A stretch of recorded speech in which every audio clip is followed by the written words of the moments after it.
And good morning, good afternoon, depending on what time zone you're in. Welcome to the Dennis Herrera Show. And today I got my blue tie. Blue tie. They're cheap ties, guys. They're cheap ties, but I don't have solid collar ties, so I had to get these. There's like 10, 15 bucks, I think, or something like that. Not the high end quality ones, but yeah, pretty soon I'll probably buy some better ones. I like the very long ones. Kind of like you know what? I hate to say this, but I have so many things in common with President Trump. The only thing that I don't have in common with him is, well, there's a few things. One, I'm not a billionaire, and two, I haven't cheated on any of my wives. Yes. You know what? But to each his own, guys. We choose the life that we want to live. You know, sometimes we make a decision, and we go into this decision with the full mentality of I know who I am. I'm an honest person, and I say I'm going to love this person, and I say I'm going to make this commitment, and I do it. You know, when you make a commitment, your oath, your vows to when you get married, it says for better or for worse. Meaning that if we never fight and we're always very happy, oh, fantastic, that's the better. But if we have disagreements, and sometimes we don't like each other because we disagree on stuff, you know what? That's the beauty of it. You are able to grow and learn, and you don't have to be stuck with nobody.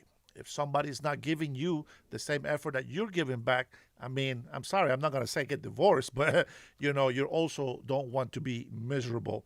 I am happy that I'm married, and I hope that my marriage lasts until the day that I die. You know, my wife is very, very, very faithful. I trust my wife completely. Unfortunately, I have some mishaps in the past. It is what it is. It's going to probably come and show up in the future, if you know what I mean. But it's okay. You guys already know everything about me. I want to say thank you so much for being here with me and enjoying the Dennis Herrera show. I know you guys were probably looking at me like, what the hell is this guy doing? He's just like moving around over there, and there's no introduction screen or anything like that. Yeah, my brain has so many things going on, and I do like to do my lives honestly because I like to be able to see what mistakes I make, what I say, things like that. Today I'm going to make an example. But first, let me go ahead and just say hello to everybody. Brian898, welcome. I haven't seen you for a while. You've been behaving, hopefully. Welcome to the Dennis Herrera Show. Appreciate you being here. Burning47, God bless you. Hey, guys, let me turn this light down real quick just so I can give you a little salute. Salute and welcome to the Dennis Herrera Show. There it is. Bam, official. It is official. Now it's official. All right, let's get the light back on there so you guys can look at all my zits, etc. Brandon47, how are you? God is always right. He is always right. He's always good. God is always good. I just, not to boast or to make this a public thing. I just finished praying, and I would like to ask if you guys are, have faith and you believe in God, you can pray for Robert, pray for our sister Trinity. Robert, Robert was not supposed to be here. I just see Robert at the bottom. Pray for Robert. My brother's going through some stuff in here. I know he was going to the doctor earlier. I hope that it's okay that I say that, Robert. I had to ask for prayer, and I had to say something. But I do want to ask for prayer for Trinity, our sister Trinity. Last time I heard, she was very busy, had her hands very full, and is having a lot of hectic, work around the house. So, but I am concerned because I have not heard from her for a while. Let's see, Mike. Cuba is the next, and then China. I don't think we're going to touch China. I don't think we're going to touch China or Russia. I think that's going to stay the way it is. But that's just my opinion. We actually have a good show today if you stick around for all of it. And if you miss it, you can always come back at any time. Anytime. Chair Bear, how are you? Welcome. Welcome, welcome. Guys, I have no mods today for some of you people that come in here. Just behave, be respectful. I will allow you to call in. I really want to have a conversation. and we'll talk about it, okay, very soon. John is here, best administration ever.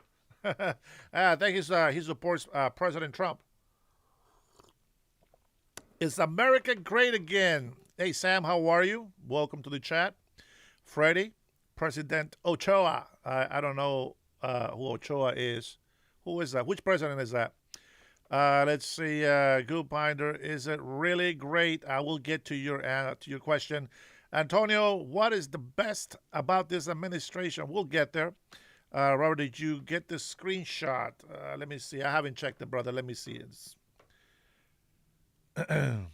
Man.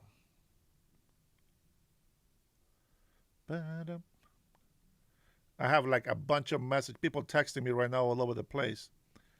No screenshot. Yeah, appreciate you, Brian. I know Brian was here earlier, I think, or he's gonna be here today. Let's see. Brian 898. Not you, Brian. I already say hi to you. I'm talking to my member, Brian, my big bro that has my back, who is always supporting me and keeps pushing me to continue moving forward. I appreciate that. Let's see. Let me close this, close that. Okay. All right. Okay. I promise I'm all yours now, I think. Let me see. Yes, I think I'm all yours now. All right, so let's take a look. Is America great again? Well, unfortunately, no, because we had to take care of Iran. You know, it's one of those things that happens to me as a parent. You know, my kids want me to do some stuff for them, and I tell them that I will try my best. I'm going to do this, but I always give disclaimers, right? If we are able to, we are going to. And I think that's probably something President Donald Trump just doesn't have. But I believe that that the administration is doing great. I really do. I really do. And it's not to defend President Trump, okay? I don't like some of the things that he does, but at the end of the day, okay, I know he has been right about everything, and I have been right about everything. So far, there's one thing that I have not been right, and I'm losing my streak here. I was not right about the price of gas. I thought it was not going to go over $80. It's gone over to 100. I know China's paying a lot more, but yeah, I missed that barrel by $20 so far. I will say this, that when all is said and done, all right, Robert, I'll see if I can squeeze it in there, Robert. When all is said and done, when we finish with this, I do believe that we are going to be better off than we are now and that we have been in the last 47 years. You have to understand something. I know somebody in here says that they're an atheist or whatnot, but I'm going to tell you something. You might be an atheist. You might not believe in God, but there's demonic forces at work. I know a lot of people probably get offended because I don't support, Islam, and I don't believe that it's a true religion, spiritual religion. It's a religion, man-made religion. It's a political movement that it was made to oppress and control the people. You know, when something is demonic, it's if you have no discernment, I feel for you. But if God has given you discernment, you will find out which religion is true and which one is not. It truly is that simple. But you got to have faith. You got to have faith in something. You got to at least have faith on you want to be a good person. You want to respond according to, other people around you. You want to respect the law. You want to be a good person, at least. At least. That's the least that you can do. And if you don't want to believe in God, just read the Bible. Just read the Bible so that you can have some sort of guidance on how you should be living your life. And I can tell you the difference between Christianity and Islam. There will be radicals on both parties, on both sides. There will be immoral people on both sides. Now, I understand in Christianity, we know that nobody's perfect. We're all sinners and this and that, but we try to do the best that we can to stay away from that. And we pray to God that we have common sense to choose what's good over evil. But some people don't have that. And I'm going to give you the prayer that Christians make. The prayer that Christians make, it's Father God who art in heaven, hallowed be thy name. Thy kingdom come. And then we go to forgive us. And then we go, forgive us as we forgive those who offend us, who sin against us. Forgive our trespasses as we forgive those who trespass against us. Deliver us from temptation. Deliver us from evil. Give us today your daily word, your daily bread, your daily life. And we pray for people to be saved. This is the Christian prayer. The Muslim prayer says, may God behead with the sword the infidels, meaning those who don't believe in God. Now watch the difference on the way that they pray and the way that we pray. The way that I tell you, it's okay if you're an atheist, we're not going after you. We're not going to go punish you. But Muslims will. If you are against them, they'll take you out. If you're against us, well, it's sad. It is what it is. You're going to lose your soul. And we pray for you. And that's who we are. This is what we're supposed to do. This is why Christianity is a lot different than any other religion. Plus, everything in Christianity is based on facts. We have a lot of scientific proof behind us to prove that God exists, that the stories of the Bible are true. I mean, it is phenomenal. And I'll encourage you to research some of that information. We're not going to do that here today because today we are going to be watching a couple of videos that I have. J.D. Vance, I'm going to tell you this. J.D. Vance is a vice president, is very underrated. But I'm going to tell you something. Don't underestimate J.D. Vance. J.D. Vance, I love Marco Rubio. I love Marco Rubio, and I think he's going to do a tremendous job in Cuba. And he is going to be a tremendous ambassador to the Latin Americas. I am so proud of him. And I hope maybe one day they will grab my name and be like, hey, we can use that guy. Let me go ahead and use this Honduran guy and see what he can do around the world. But I want to work in Latin America. I want to be able to join. I want to have alliances in Latin America. You have to understand something. The United States of America has become a piece of Latin America because of all the Hispanic and Latin countries that have come into the United States of America. The United States of America fits everywhere. We have Little China. We got Somaliland. Oh, man. We got Little Mexico down in California. We got all kinds of cuisines in our country. We allow all kinds of migrants that come here legally to receive a resident alien card so that they can stay here and get a permanent residency in the United States of America. I also want to be able to talk with presidents from Mexico, from Guatemala, from El Salvador. And yeah, I'm going to call them out on what they're not doing, but at the same time, you got to be respectful. You got to be able to have a conversation and try to figure out what's going on. What can we do to fix this problem? How can we help? And if you say you need help, well, okay, how can I help you? Well, we need help with this. Okay, well, you got to be able to do this for me. I am all for America first. So I got to be able to deal with everything that comes and helps America. I'm telling you what, I think Marco Rubio has a dream job. I really do. And while I think that he can be a great president, I think J.D. Vance should be president first. Marco Rubio still has a lot of work to do.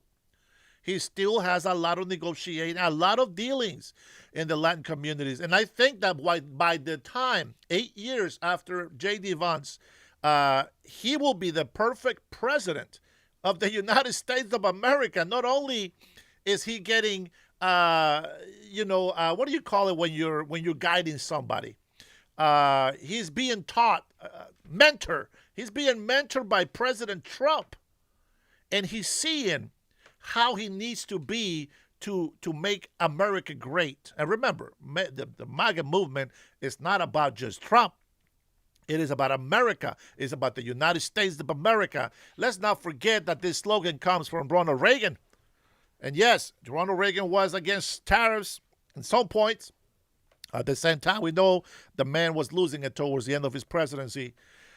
But with that being said, I really hope that we can make a difference. You know what I've been watching, and before we get into our video of the day, we're going to be streaming some Marco Rubio and some JD Vance. Cutting Edge, I see you're super, man. Don't think I'm ignoring you. I just want to get my thoughts out.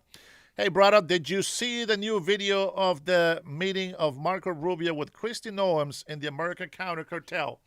Let me see. Marco Rubio, U.S. will not tolerate hostage diplomacy with Iran. Don't know yet, but I will look it up. If you have a link, you know what to do. All right. And then I also want to point out a couple of things. Man, we got a great show today. I really hope that we get some good views today because I want as many people as possible to get this information. All right, let me go ahead and grab a few more of you here. Freddie, welcome. Goopine, it's always good to see you in here. Don't lose faith, my brother. We are going to get through this together. All right. Let's see. Tote Star is an atheist. No problem. It's all right. Just be a good person. The best that you can be. Craig, Mississippi, how are you? How are you today, sir? How you like the blue tie? All right. Sometimes I dress up just for Craig Miss, guys. Don't be jealous. Sometimes I dress up just for him. Let's see. What do we got? Happy Mac in the house. Good afternoon. Return of the Mac. There it is. Return of the Mac. Oh, my God. Return of the Mac. I don't know why I sang that song. That's back from the 90s. I haven't heard that song forever. And yet, there it is. Robert thinks Cuba is next. I agree. I don't think China is going to be next at all. That's, my friends, once we start touching China and Russia, I just want you to know, you better get your ass ready for some World War III. Once you touch those countries, there is no turning back. As I said before in one of my lives, I said that, we have been warred against us by the Ayatollah for about 47 years. Okay, now, I know some of the history, okay, but I can tell you something. You can dig this out. I think Cutting Edge sent me a link of a quick summary documentary of the Ayatollah from 1979. I'm gonna tell you something.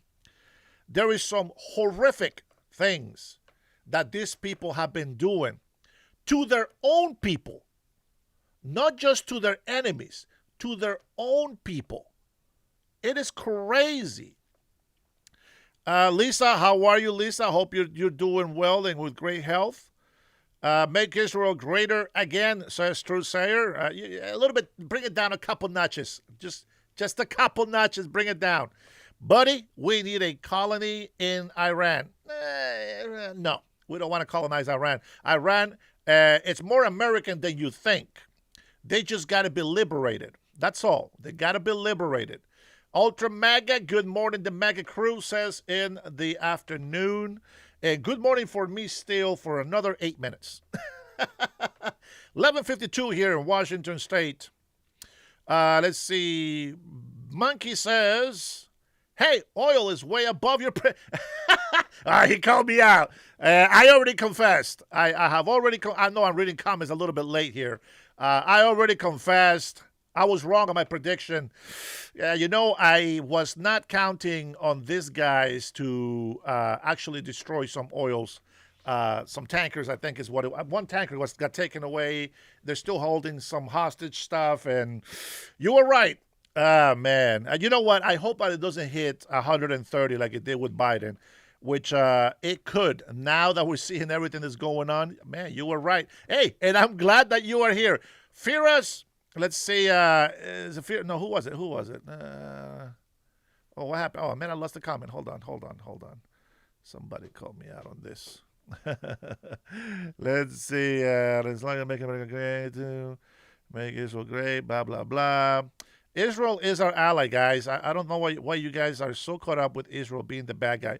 I know we've lost Tucker. Tucker, he's a little, he's a little retard, but I'm afraid he went full tard. I'm sorry, that's just the way it is. The way that he expressed himself when he was in Qatar, when they asked him why he was buying property in Saudi Arabia, you know, he he says, "I'm American. I am American. I am entitled white man who can go anywhere in the world. Why not? Why can I get land in a Muslim country?" And that's the straw that broke the camel's back to me. After he said that, I'm like, okay, we lost that guy. He's gone. I'm sorry, guys. Tucker Carlson is gone. He has gone to the dark side.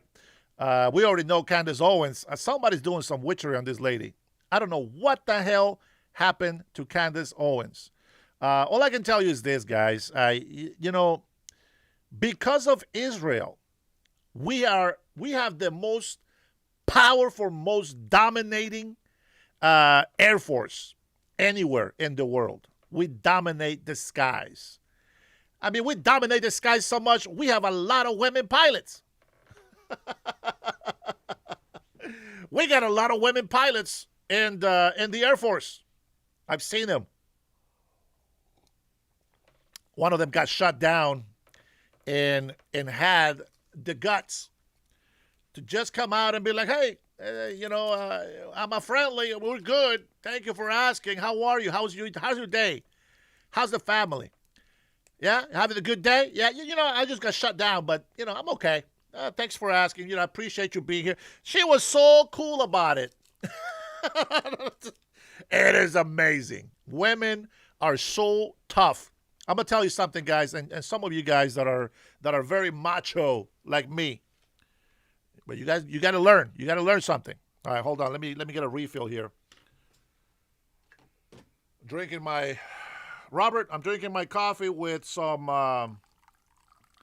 mushroom coffee. They said mushroom coffee is good for you. I don't know. It doesn't taste that good, to be honest. But we're trying it. So when you see me mixing my coffee, it's kind of thick, so you have to keep refilling it and keep mixing it in there. Don't worry, guys. Don't panic. We will get into this show completely. Firas, how are you? Omar, how are you, buddy? Buddy says, who cares if you're gay?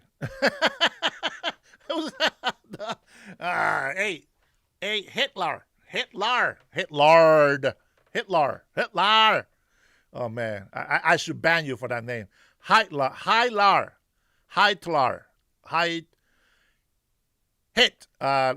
Man, bro, I don't like that name, bro. Sorry, if your last name is Hitler, oh man, that's a bad last name. I think you should change it. All right, let's see what do we got. What else we got? Brian is in here. Let's see. Bold as a lion. Brian, same team. What do you mean? Man, we're Americans. We're in the same team. Israel. We're allies. We are in the same team. Let me see. True Sayer saying shut up to somebody. Oh, man. Okay. Be nice, guys. Be nice. Let's see. Fungus juice. Oh, yeah, man. Fungus juice. It tastes gross. Good afternoon, sister. My son is drinking mushroom coffee. I don't know about that. I'm trying it. They say it's supposed to be good for your gut. You know how it is. But you guys are older than me. You guys know how it goes. The moment that you hear something is going to be good for your gut, you got to try it. You got to try it. Like, honestly, I already went through one bag. I don't feel more energized. I don't feel the gut is working. If anything, it's probably getting bigger. I don't know. I got to go and get out and exercise more. But, man, sometimes it's so painful. And I am lazy. Lazy because my brain is thinking of other things that I got to do here on the computer. And I got to research. And I got to, man, there's so many excuses. So many excuses. I think I'm going to figure out a way to be able to squeeze. Maybe I can have some sort of running, jogging, or walking time, and I'm just gonna listen to news and updates and other people's opinions, and then maybe that'll work. It's just man, I got so many things. Last night, you guys would have no idea. My wife felt so bad for me because it was like almost 4 in the morning, and I'm sorry I woke her up. And one of the times that I was moving too much, and she checked the clock, and it was like 3:49 or something like that. And I felt bad because I just couldn't sleep. I just tried to gather all my thoughts. Let me see, I went through so many um, uh, documents, and this is for my members or those subscribers who are actually curious about it. Um, I went through see all the requirements to become governor of Washington State. I meet all of them, and then I'm looking into campaigning. How is campaigning? How is this going to work? I'm looking at rules, things to do, things not to do. I still got to have a long conversation with Adam. I should be calling him actually, and just kind of doing some research. And I also found some documentation. I was just very curious about it, but I found some documentation for,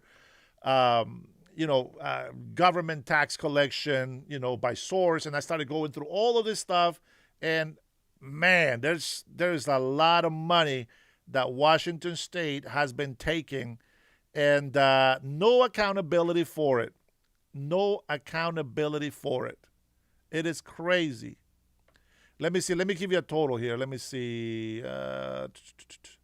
We'll do that later. Anyway, I'm going through a lot of stuff, guys. I'm doing a lot of investigation and researching and this and that, and I'm just getting ready. I'm getting prepared. And I'll say this. I feel more ready by the day, but I'm gonna be honest with you. Hey, Marvin, I'm gonna be honest with you. Most of the Republicans that we have or had in Washington State are leaving Washington State. The biggest problem is what I have been sharing with you guys, the taxes. Democrats, and it happened to be the Democrats. These are the ones that do it. We have this thing here. It is in the Constitution of Washington State. We have this thing here that we don't pay an income tax. Okay? We pay federal, but we don't pay a state income tax like California and New York and all the states do. Okay? One of the reasons why Microsoft, why Amazon, why Boeing, all these big companies that are making a lot of money, one of the incentives for them to come here and bring hundreds of thousands of jobs was because we are a no income tax state. And now they have just passed the income tax state, state income tax. And I'm going to say this. It is 10%. This is the most tyrannical move that Democrats have made on Washingtonians, and they're getting away with it. They're getting away with it. Let me tell you this. Do you guys in your state, do you choose who the sheriff will be next? Do you get to vote on who's going to be the sheriff in your county, in your city? Think about it. The answer is yes. And so did we. You know what they have done now? Let me just, I'm trying to shred I'm trying to shred the information for you to dissect it. They are now in Congress. Here, the government, Bob Ferguson, the government is in charge now. Well, they're still fighting for it. They're going to get sued for it. But the government is trying to remove the sheriff. And the people is no longer going to vote for the sheriff. The governor is going to pick the sheriff, and he is going to do what he wants him to do. Now, that's the right of the people. That's unconstitutional for them to do. They already controlling everything. They control the House here. They control everything from anything in the legislative. Everything is Democrat. Their majority is Democrat. They have the powerhouse. Plus, they have judges in their pockets, so to speak. The judges are just activist Democrat. They're communist. It's who these people are. And I know it sounds crazy. Oh, Dennis, what the hell? You don't know anything about it. You don't live in Washington. And I'm going to tell you something. I don't blame people from Washington State leaving.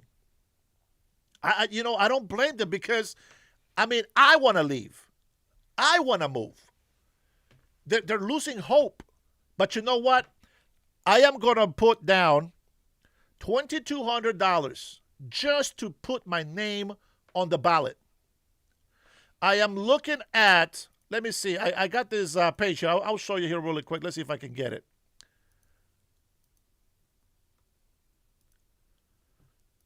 What the hell, what happened to it? No, this is here.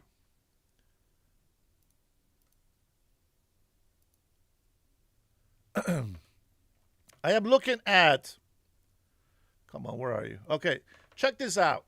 Bob Ferguson. Now, this is supposed to be the last time that I checked. The Washington State is 68% Democrats. Now, hear me out. I am not trying to get Republican votes. I'm not trying to get Democratic votes. I am not trying to get independent votes. I want American citizen votes. I want transparency. Voter rolls got to be shown. We got to have third-party people in the voting booths. You cannot have an election where people do not show proof of citizenship when they vote. It should be obvious that in order for you to vote, you should have to prove that you're an American citizen, that you are able to vote, that you got the right to vote. So they're doing, these Democrats are doing things that are unconstitutional. They are against our democracy. They are harboring criminals. Think about this. They are taxing the American people, the Washingtonians, for what? To do laser hair removal in prisons. For what? To get breast implants in prison. Are you serious? To get what? To get gender affirmation, to mutilate children. What the hell is going on? The last I checked, the consenting age in Washington State was 18 years old. So why are we allowing the government to control the education department, the education system? You know what they say every time they want to raise taxes? You know what they've said to raise taxes? Oh, it's for the educational department. You know what? Yeah, educational department of what? Of what? Indoctrination of our children? To make them un-American? To make them hate this country? To be transgender? What the hell is the educational department doing? Taking away the American flags and putting the rainbow flag in their main office. That's what we got to fight for. Here in Washington State, SoCal, the income state tax, okay, it's unconstitutional. Here in Washington State, the no income tax has been the biggest incentive that has been used for decades to attract, over 100 years, to attract people to come here to Washington. It is an incentive, and a lot of people came, like Boeing. multi-billion dollars, trillion probably, right? I haven't checked all the numbers on that, but I know that they got hundreds of thousands of jobs, good hundreds of thousands of jobs pay. The average pay in Seattle right now is $75,000. That's the average pay. And in Seattle, yet, we have all this homelessness. We have all these socialist programs that are just wasting tax money. I'm okay with taxing. I'm not okay with taxing because you lost the money. $9.5 billion, I think it's fair to ask for receipts. I think it's fair. I'm not being anti-Democrat. I'm just a Washingtonian. I'm an American citizen, which, by the way, I want to point out that now I got my 2 American flags. Bam! Let that baby come in there. Woo! But don't get too excited. This one right here, this one right here is going to be changed with a Honduran flag because I got to represent both. Okay? Now, my loyalty is to the United States of America. I just want you to know that. Now, why do I want to be in government? Let me tell you something. Bob Ferguson. Listen, I hate to talk bad about the guy. Linda, I have to wait about another week before I get it. It's going to look just like this one right here. This one has the little trestle things at the end. I think it's called that. This one doesn't. This one is a cheaper flag, but nonetheless, it's still an American flag, and I love it. I'll probably put that in my car so that when I do my lives in the Mobile One studio, I'm going to have that American flag behind me still. But yes, I have invested on buying those flags. Now, the other thing is, okay, so Bob Ferguson won the election. Mind you, this is with 68% of Washington State being Democrat, meaning blue. It's a blue state. But check this out. Bob Ferguson won with 2,143,000 votes. And the Republican that beat the other nominees lost with a 1,709,000. This is only about maybe 4 million voters. There's a population of over 8 million. Now, I don't know why the stats changed. It used to be 10 million, but now it's only 8-point-something million people. Never mind. I know why it changed. But that's crazy, right? That is crazy that so many people are taking off. I find it very interesting. There was, let me see, 1, 2, 3, 4, 1, 2, 3, about 3 other Republican candidates on the last one for governor. And there was 1, 2, 3, 4 for Democrats. And I don't know what the hell G is. Gay? I don't know. I don't know what party that is. I don't know what the party G is. All I know is that, these other people in here, they got like 11,000 votes, 15,000 votes. They were getting some votes just thrown at them as just leftover votes, I guess. And then Mark Mullet is one of the Democrats, got 119,000 votes. And then Sammy Byrd, 212,000. And then, of course, Dave Reicher and Bob Ferguson went head-to-head. And Bob Ferguson went and beat him on a 55.5% to 44.3%. That's about 11%, almost 11% difference. So there is a lot of things coming against me. You have to understand this.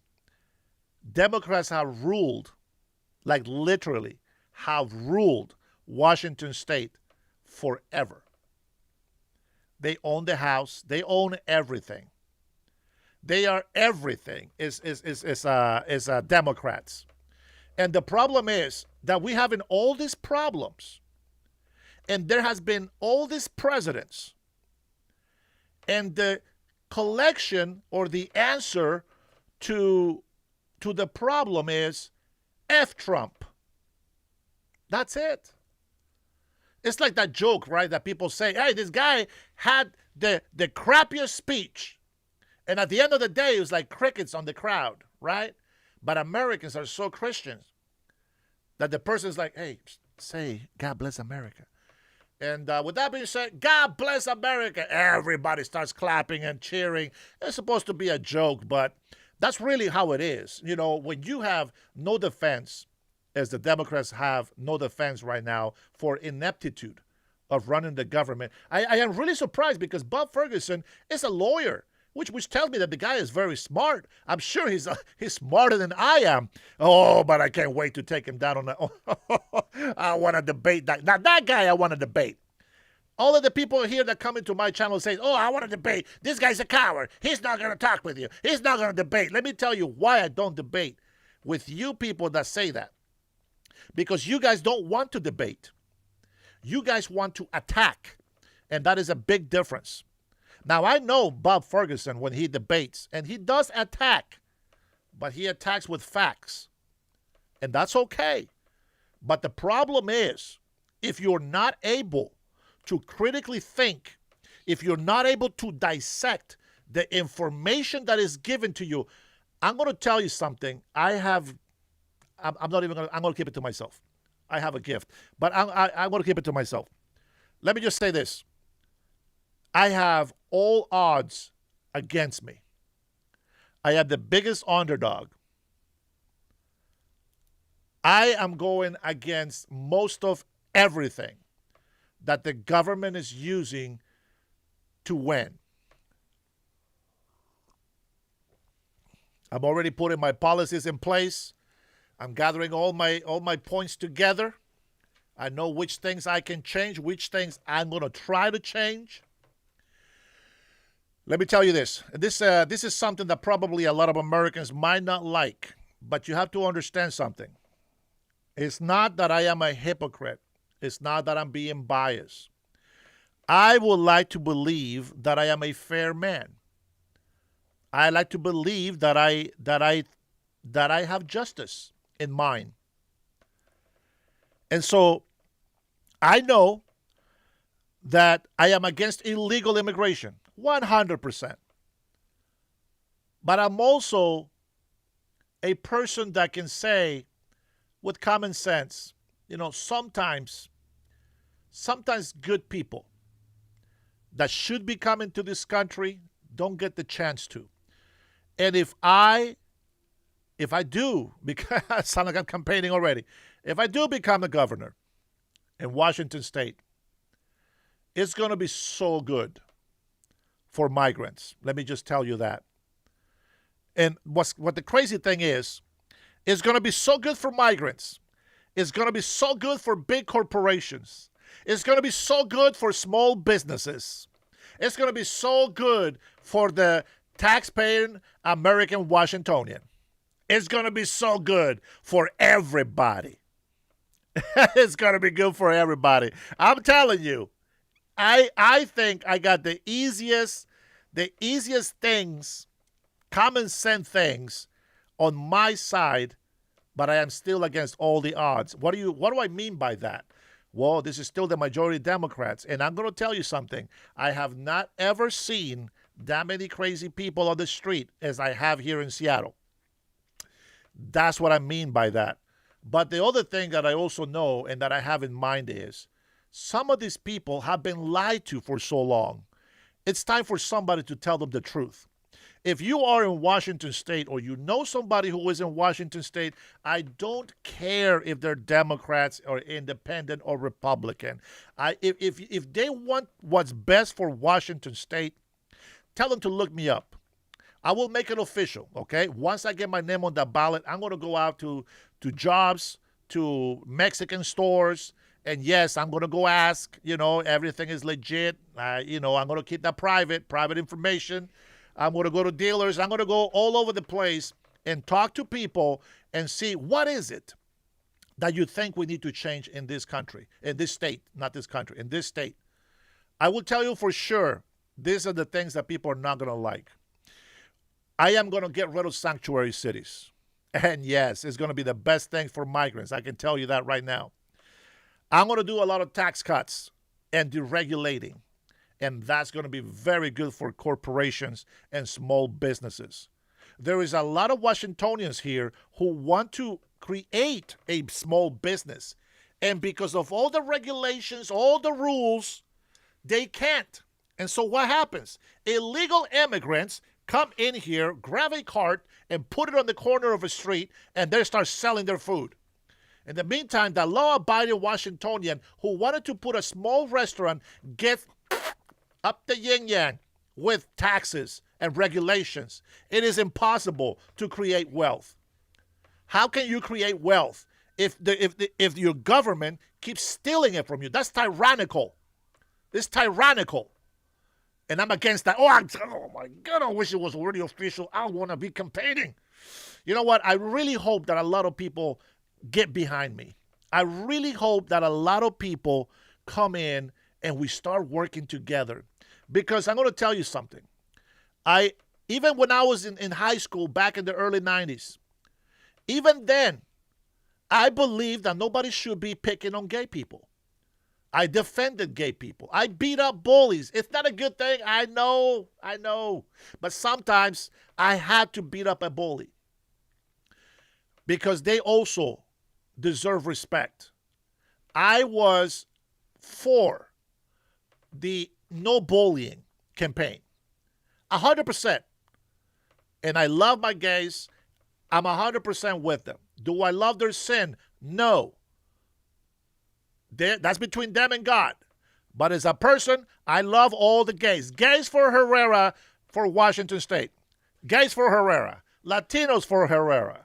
Americans for Herrera. Let's go, baby. Everybody, let's go.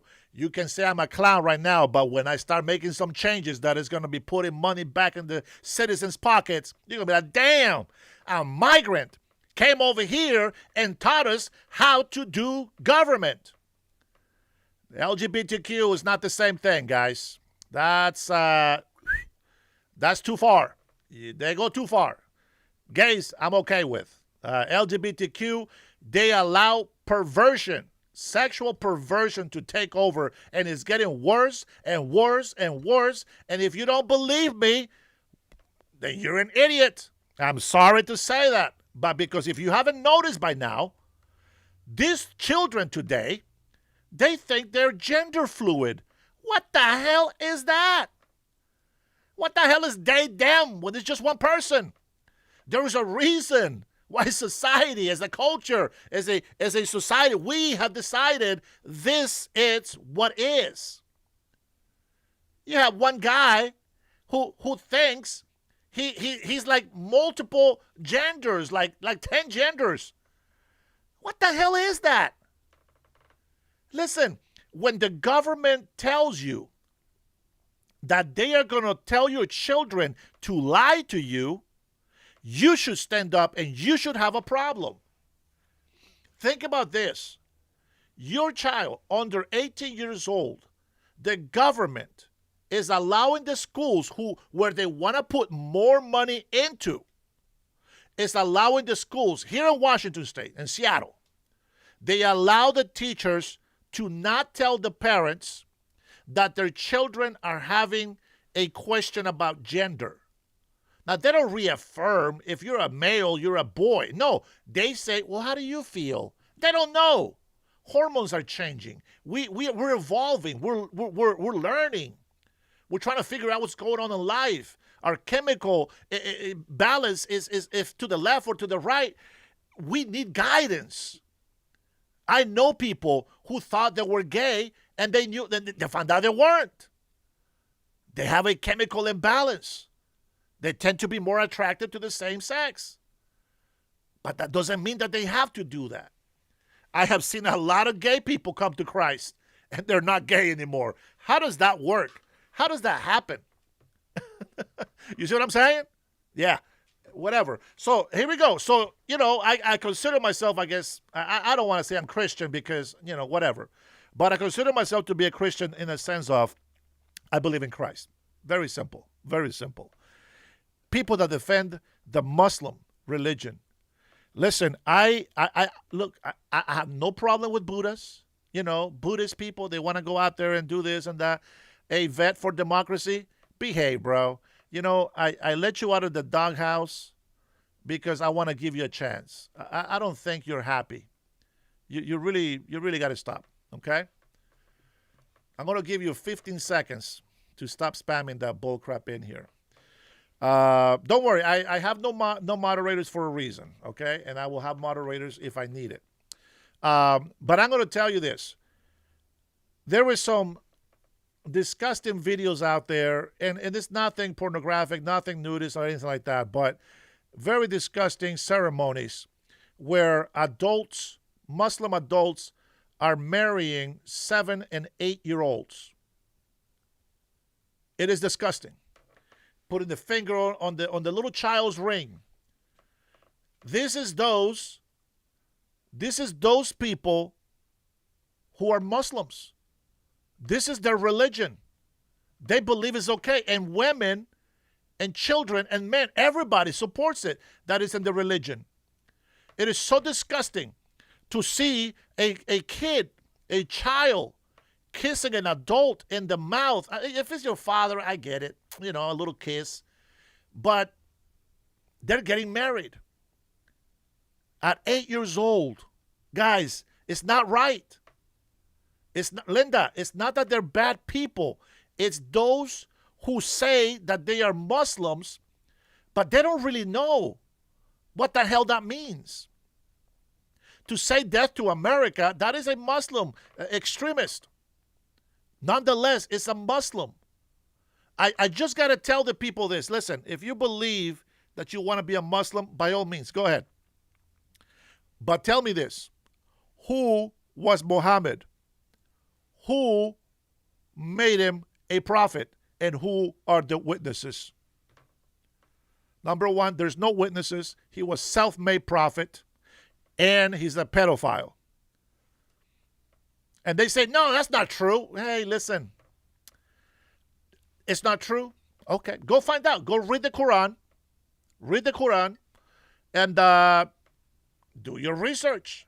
Find out. How old was Aisha? The same. You guys, you don't have to go back 1,000 years ago. They still do it. This guy married this 12-year-old girl, and because she was crying during the ceremony, he slapped her.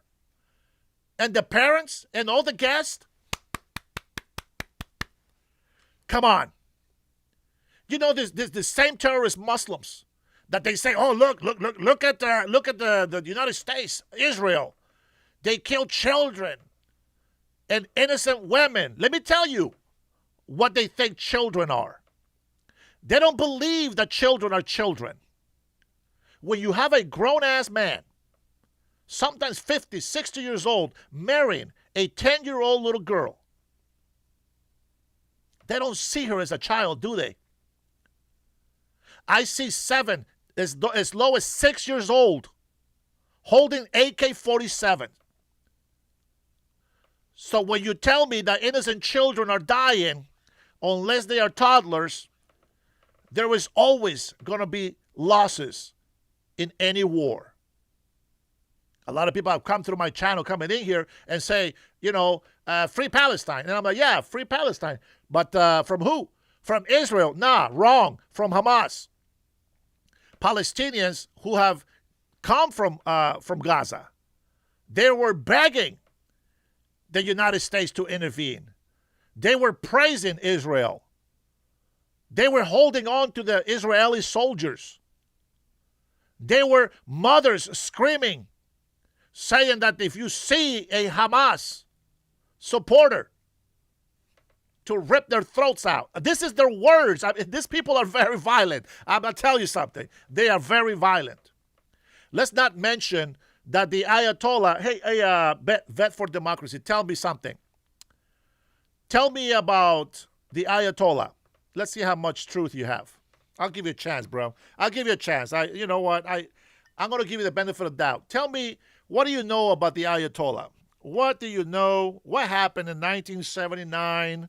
How were the Iranian people living before that happened? Baby, I am always all over the place. You know why? because in my chat, they never stick to a subject. And I try to respond to the comments that I see. And not always do I see the comments, but when I do see them, I got to call it as it is. Okay? Now, if you tell me that they are lies, I want you to please show me. Give me a direction where I can learn the truth. Okay? Angela, you go first. Give me a path where I can see the truth. Give me something that I have lied about. Hammerman, I'm going to try not to call you names today. I'm trying to be good today. So you have not noticed what's been happening in the last 47 years? Seriously? Please, before you put your foot in your mouth, why don't you go do research first? Go find out how many of their own people they have killed for nothing, for speaking. By the way, their best method of punishing was by hanging. That's right. So go ahead, Angela. What's everything? Give me one thing that I'm lying about. Oh, this is gonna be good. This is gonna be good. Yeah, that's so many children killed. Yeah, well, whatever. How many Israeli children were killed? So tell me this. Yes, in 2026, you have Google. Go search. Go do some research, okay? It isn't our if it's not your job, then you shouldn't opinion. You shouldn't opinion. If you don't want to go get the information or help me understand, then you should really just keep your opinions to yourself. Or you're truly communist.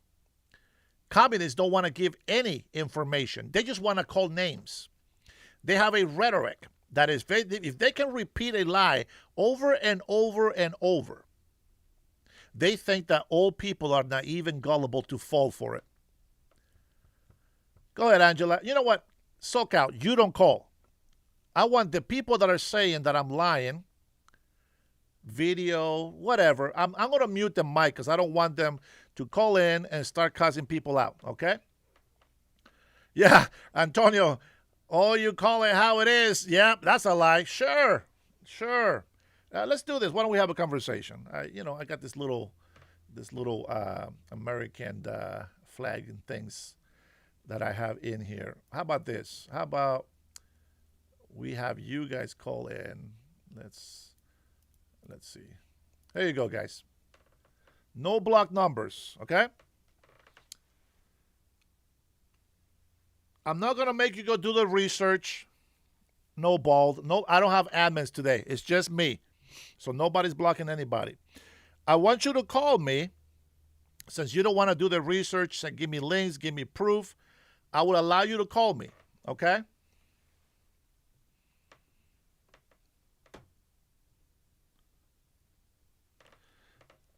No, Bald Lion. That's 1953. That's we're in 2026 now. Oh man, here we go. I want the truth. All right.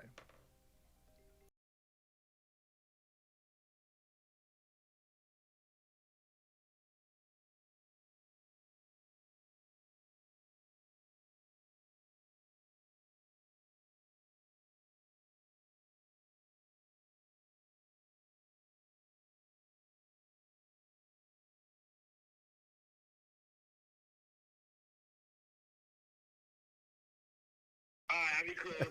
What's going on, bro? Oh man, hey, you know what I do every day. I call him in New York. What's good? What's popping? Yeah, they talking, oh, you scared of call. I ain't scared of calling Dennis. I've been flowing with Dennis for about a few months now. I'm scared of calling Dennis. Scared of man, but better fear God. Hey, scared of a man. So tell me one lie that I told, because these people say I'm telling all lies. See, I'll be BSing around with you, bro. Everybody entitled to. Let me tell you something about me. I'm 54 years old. 53 years old. Everybody's entitled to their opinion and belief and who they support. If you support Trump, that's your opinion. If I support Obama, that's my opinion. See, they're dividing their country by doing this. You know what I'm saying? Yeah. We are all, at the end of the day, I'm still American. I still do what I do, take care of my business and make sure I have a better quality of life for me and my grown children. My youngest son, he served in the military. His name is BJ too. But so he served in the military. He did 4 years. He graduated 2 years ago. Well, not graduated. He discharged 2 years ago. You know what I'm saying? My oldest son is a first-time father. Take care of his kids. No criminal record, no jail, just like his dad. I am an American citizen, American law-abiding Democrat. I'm gonna be honest. I used to live near. I would have never guessed that. I would have never guessed you're a Democrat. No. Check this out though. I used to live near MAGA people, right near this in Charlotte, in the suburbs. Yeah. And I'm saying Rochester. And I used to go in this bar. It was a racist bar, of course it was. It was all white people, and all they know was a color black. You know what I told them? I said, I'm proud to be black. Why you say it like that, Britt? I'm proud to be who I am. I'm a black man. And I said, you're a white boy.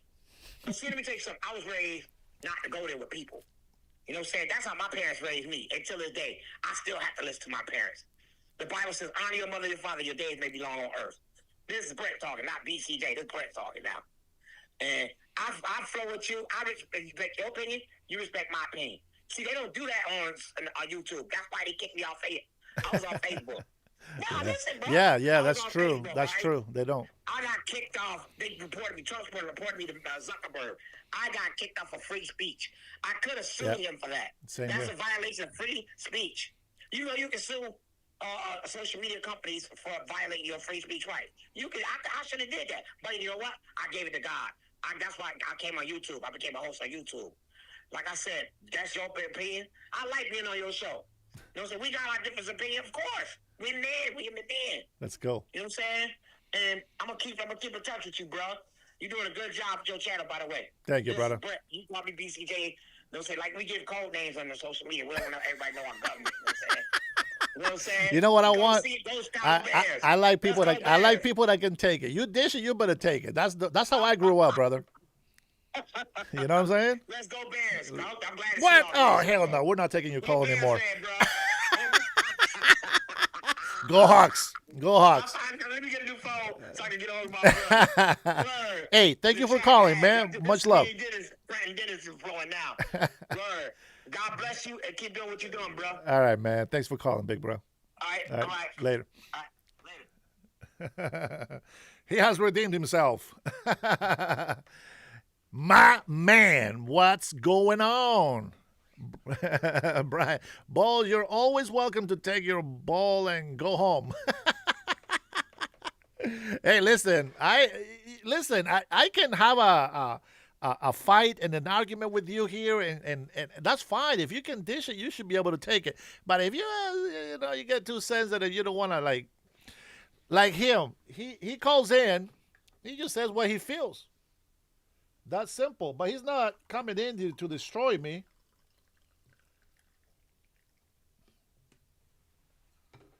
I got to finish my half a pot of coffee.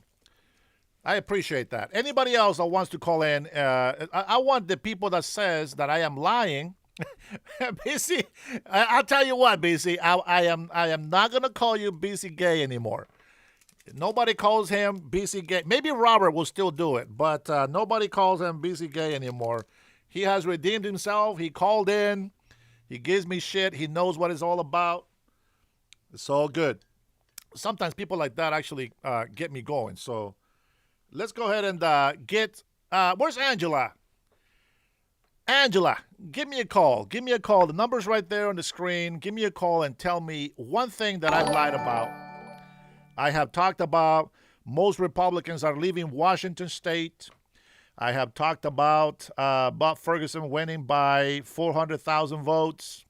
I have talked about taxes that are destroying businesses over here in Washington State. Give me one thing that I've lied about. And who was the other guy? Bold as a lion. You're probably more bold as a rat.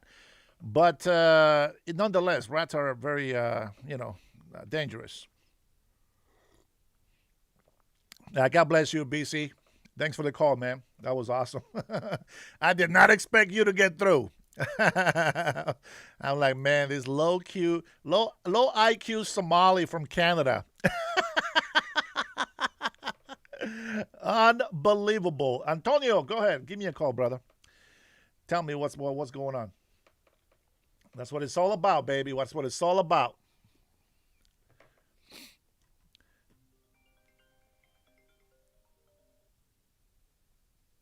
All right. Thank you for calling. Who's calling? Hey, Dennis, is Brian 898. Brian A98. What you got for me? You're gonna be good today, right? Yes, sir. All right. 100%. All right. What are you gonna talk about Washington, or what did you wanna comment or talk about? One real quick thing. I wanted to read you something real fast. Go ahead. All right. All right. Thanks, sir. Um, it's going unnoticed because so much other news is happening, but the war drones are beating again in D.C. The warmongers worry this is their last chance to get the white whale they've been chasing for 30 years. An all-out regime change war against Iran. A new Middle East would be a catastrophic mistake. Our military stockpiles are depleted from 3 years of backing Ukraine. Our effort to reshore manufacturing has only just begun and will take years to bear fruit. War would worsen our already immense deficit and national debt. Iran is larger than Iraq, Syria, and Afghanistan combined. A war would not be easy and could easily become a calamity. Thanks to President Trump's restraint during his first term, America has a golden opportunity to pull away from the Middle East quagmires for good. We shouldn't throw that opportunity away so that some D.C. has-beens can feel tough by sending young Americans to die yet again. Okay. Have you read that before? Yeah, I've seen it. Okay. And So- you know who said it? Who said it? That's Charlie Kirk. All right, before he. Yeah. Yeah, April 3rd, 2025. Yeah. Less than a year ago. Now, what do you think he will say after he heard that they killed over 30,000 of their own people? What do I think he would say to that? Yeah. You think you think he would add something to that statement? But I mean, the 38,000 people had been killed by the time he made that statement. Well, remember It we just were happened from 1 year. I mean, guys. If hold on, guys, I'm on the phone with Brian 898. If you guys want to call in, just wait until I hang up the call, okay? And then you can call in. Otherwise, we're just yeah, gonna keep. I won't take We're long gonna for you, Dennis. we're gonna keep hearing that beep beep. I don't mind. I don't have a time limit, but I got so one of the things that I'm looking at is we have to look at the big picture. You know, there's other powers around the world that you already know they hate us, right? We have a lot of that in here already infiltrated in our country. Yeah, 100%. Yeah, and you know that Iran has been warring against us for 47 years. That is the big talk. Everybody knows. Okay, but there's something more than that. You know, number one, I'm a big believer on peace through strength. I really am. I support that 100%. I also know that our military is not created to be a decoration of the United States of America. The United States of America's military is there to create order, and we need to be ready to go to war at a moment's notice. So whether I am pro-war or against war, it's irrelevant. I am pro-peace, but you can't just have peace with talk. We've tried this for decades. They keep lying to us. They keep reneging on the deals and the agreements that we're making. They're holding American prisoners and all this other stuff. I mean, you know, very shameful that. Did you watch? I don't know if this is true, but I saw a picture that just kind of resurfaced the internet. That Barack Obama bowed down to Ayatollah. Have you heard about that? I think I saw some. Now I don't know if it's true though. I don't know if that picture is true. I don't remember, to be honest. I don't think I was looking into things like that deep, you know, back in the day. Yeah. Because and if it was something that he did, I'm sure. Like Obama was a pretty sound individual who knew when to keep his mouth shut, pretty much. Yeah. So Well, I don't think he was. I think Trump bowed to the Saudi king. I think. Yeah. And I mean, I think bow remember to something like that, people. too. Yeah, I bow to people all the time, but that's not a, what do you call it? Not a royal bow of submission. It's more of a Yeah, bow no. of respect. You know. Exactly. Yeah. And that's So what I assume it is, anyways. I'm not yeah. from those cultures, but that's what I assume it is. Yeah, so that's why I Yeah. wanted to mention it because I don't want people to use that and say, "Oh, well, remember Obama?" No, I know, Yeah. but anyway. So I have all these things. We know Venezuela. Everybody pushed against us with the drug boats. Oh, you're killing fishermen. Well, we got to do what we got to do. Apparently, we know that they're drug boats, right? They were dumping them Right. on the ocean, blah, blah, blah. We skip ahead. We didn't go to war with Venezuela, as they say that. We didn't go to war. We went out there and got a dictator out. We didn't do a regime change. We did a regime change-ish, Yeah, right? yeah, absolutely. Yeah. Because we took out their head, but we left the same sort of people, right? Hmm. Is still in charge. But the difference is that we were able to get all those prisoners of political prisoners out of jails, and they got their democracy back, and they're going to respect their democracy when the time comes. I believe that it has been agreed that they are going to. They now recognize Venezuela, and their president is a legitimate government, and that they're going to respect democracy. Supposedly, the leadership right now, right, the communists, that they're going to Yeah. respect democracy, and they're whatever the people say, that's how it's going to go.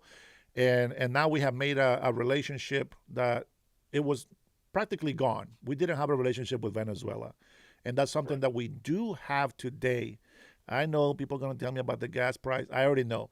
But the fact is that Venezuelans are very grateful for that. And at least now they have at least some hope that they're going to be able to change some stuff in their country. We sanctioned oils and we did all this stuff, and China was still getting it pretty dirt cheap, from what I heard. Yep. And it's like, okay, so what are we supposed to do as the United States of America? And China is strong arm holding us, and they have been doing that Right. for decades.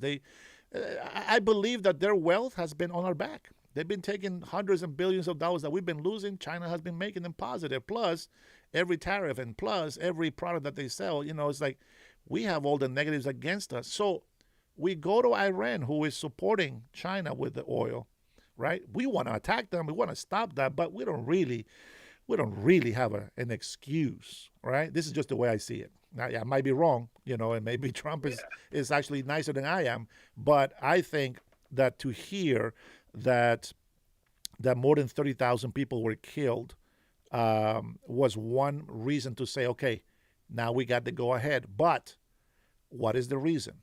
That's the go ahead sign right there. But what is the reason? And I'll say this: death to America. Okay, whatever. Shut up, old man. Right? We can just Right. talk shit to each No, other. that's Yeah, BS. yeah, Yeah. yeah. No. Yeah, whatever. But Yeah. when they say we have we have Mhm. nuclear capabilities. Like it's not like they're just, hey, wait a minute, we ain't got no nuclear weapons here. No, no. They say they have the capability and they're going into a deeper mountain that we cannot penetrate. And then they say that they're working on the missiles to go intercontinental. When you have all these things together, you can't just sit back and be like, that's bullshit. No, they don't have it. All of a sudden, you see a Yeah. blight in the sky, and we don't longer have New York. Okay. So, all right. That's all. It's just, Everything you what said I is think fair. about it. That's my opinion on common sense. Yeah. No. No. That's just, everything you said was fair. I guess one of the things that is and it's always been a problem with these wars. With Iraq, it was originally WMDs, and then it was, in 2005 when everyone figured out, hey, they weren't with WMDs there. They're going, wait, hold on a second. Look at these purple fingers. Everyone can vote now. Look at all that awesomeness. Yeah. So they changed the story from what was initially the issue to what became, you kind of sound like a bleeding heart liberal. Well, all the people that they killed, like it's Yeah. like, well, I mean, you didn't care during Trump's first term. Right. And Trump was praised for being an anti-war president, and Yeah. he ran on being an anti-war president for the second time. And then he goes off and does this is just basically Iraq 2.0. The only issue I'm going to bring up, Dennis, is that I don't know if you've heard, but like within the last 24 hours, the Ayatollah Khomeini, his son is now the new Yep. Ayatollah. Yeah, I'm And aware. that was never gonna. Okay. And then my point on that is going to be, we would never be able to bring about regime change without boots on the ground. And boots on the ground in Iran is worse than boots on the ground in Afghanistan because it's hilly and it has a lot of forestry to it. Yeah. Well, you know what? You know, I want to keep this as a secret between us. yes, sir. All right. Nobody, everybody in the chat, don't go share this information with nobody. If we tell the regime of Iran that we are not going to put boots on the ground or that we are not willing to do the unthinkable, they're going to beat us. So when you hear the politicians, I know what it sounds like, but I understand. Do you remember in that? Well, here before we go there, you mentioned Iraq. Mhm. How's Iraq doing today? Iraq is doing great. It's Is it fantastic. now? Oh yeah, it's doing good. It's doing good. Did you know that the one thing I miss about the Iranian people? I have Iranian friends, okay, Yeah. and I'm only been in this country for what maybe 4 decades, right? Almost four Okay. decades. Um, the one thing that I miss about Iranian people is something that I haven't seen in decades. Obviously, more than my life. I've only seen videos of it, and it is how Iranians used to live before the Ayatollah. They seem to be free, and here's the problem, Brian. Mhm. Communism comes in all different forms and shapes. Socialism comes in all different forms and shapes, but they have one thing in common, and they're all rooted in one thing, and that's Marxism, atheism. They don't believe in God, and there's no morals when you don't believe in God. What you think is good, you don't know. You can call evil good, and you will never know the difference. Because if it benefits you and it hurts somebody else, you'll never feel the pain because you never feel it yourself. Okay, And so if I can interrupt or interject just for 1 second, not sure, to interrupt your go point. ahead. So does that mean then that are we doing this for biblical reasons? Are we doing this for humanitarian reasons? Are we doing this for WMD reasons? We've gotten 3 different reasons so far, just on this one phone call. But I'm sure there's going to be more coming from the White House as what I would call it right now a quagmire. Yeah. Well, This is just a quagmire for us, and do we you know don't want to put why? boots on the ground. Do you know why it always seems to be a religious reason? Why? Because this country was founded on Christianism. Okay, that's fair. So we are a Christian country. We are a Right. Christian nation. So it's always going to be a religious thing. But the thing is, and I mentioned this, I don't know if you were here yet, but I mentioned the difference is, okay, there's always been this thing between Muslims and Christians, right? There's always Yes. been this, and by the way, and I love this in movies. Russia has always been our enemy. And I love Russian enemies because they are the baddest people on earth. And I'm an action, guy, right? And I Yeah. love Russians being the bad guy. It's just the accent, bro. You Oh you yeah. got to be able to have some fun with this stuff. And of course, if it's real life, it's not the same. Like for example, we got pirates from Somalia. They are not Pirates of the Caribbean. It's not a movie. It's not fun. Right. I don't want to Right. see real piracy. That's horrible. In the movie, no, man. yeah, we'll laugh. They're always drunk with Rome. Let me get some. But it's always going to sound like a religious thing because our laws were basically set on the foundation of biblical teachings. If you think about it, and let's forget that the Bible is a religious book, right? If you read the Ten Commandments and you take the first commandment, right, to love your God, and okay, let's get rid of that so that we don't become religious. Everything in those commandments, it's 100% proof recipe, or 99% proof recipe for having a good life. No war. Oh, 100%. So that's why Yeah. it's always going to sound religious because this is our Western civilization, my friend. That's why it's so normal to us to see it right. We can identify it right away. But if I can Right. say anything religious about it, I'm just going to say, the same people that say that I support a pedophile, and it's okay. Everybody has the right to their opinion. But the same people that come in and tell me those things, the same Congress that was making a big fuss about releasing the Epstein files, these are the same people who support pedophiles. For the Muslims, you know, the Prophet Muhammad. That's one thing right there. And then in Right. Congress, you heard the latest, right? The vote, Yeah, yeah, yeah. bro. How can you hide? Like, how can you go in and make this dramatic post on YouTube, Facebook, X, whatever social media you say, and say we want them held accountable for Epstein, and then like practically everybody in Congress voted to not release files that shows how many of congressmen have gotten sexual harassment suits. All right, I'm gonna What do break you this think? down for you, like super fast, Get it? super easy, Get it? and I hope this makes sense because this is the way I've always seen it. I'm like I'm 47, so I've gone through I'm older than born you. in Respect. 78, so I kind of grew up during the Reagan years, you know. Yep. Yep. Um, shit, what were we just talking about? Epstein files, Congress lying about sexual harassment, hiding behind. Okay, so Yep. yeah, so I guess when you look at the actual big picture of that, Uh-huh. when you think about it, in general, politicians are essentially a bought off. They're bought off for the elites. It is J.D. Vance's Peter Thiel's kind of entrance into politics. The billionaire class buys the politicians, and then the politicians cover for the billionaire class. Now, there are politicians that are on the right side. There are politicians on the left side. They're both guilty as sin, Dennis. I think. I want to see From it. what I've seen so far.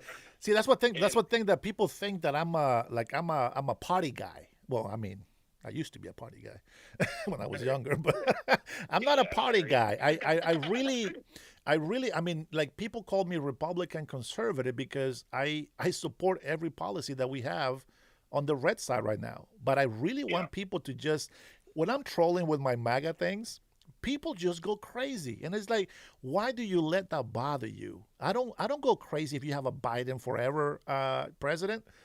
Good for you. I know, That's but you know what I'm that's saying? the whole Like thing. Like Biden was never like a it doesn't matter. he It doesn't didn't matter. sell himself like Trump sells himself. Like he's a Yes. very It's a Gemini. he's very good at it too, by the way. Like don't get me wrong. Like I have respect for the way that he has sold himself because Yeah. he still does. I mean he still sells himself. I mean it's getting kind of bad now because It's a Gemini thing, brother. I'm the same way. I suppose so. But Yeah, you know how they say that it takes a tyrant to know another one. Well, yeah. I know that I like to be the center of attention in the room, so I know he likes the same thing. And here's my rule. Okay, if you and I are in a room, and you are the center of attention, say it. I'll say it with you. Sure. But if you're not, shut the hell up. You know what I'm saying? Like that's what I would say. But so when Trump says this, well, he's doing it. Like if you don't say it, he's gonna say it. And the thing is that I like it's that all these presidents, and I hear it in Spanish when they do the news for the local channels, right? All these presidents say the greatest things about President Trump. They say the things they don't like either. But they always say the greatest things about President Trump and the American people. And it sucks to generalize, but we're always going to generalize. And because I am part of the American people, I am included in this, even though I'm not doing it. It's that they just hate this country. They don't love the neighbor. You know what I mean? Like they don't care about other Americans as long as they're getting ahead.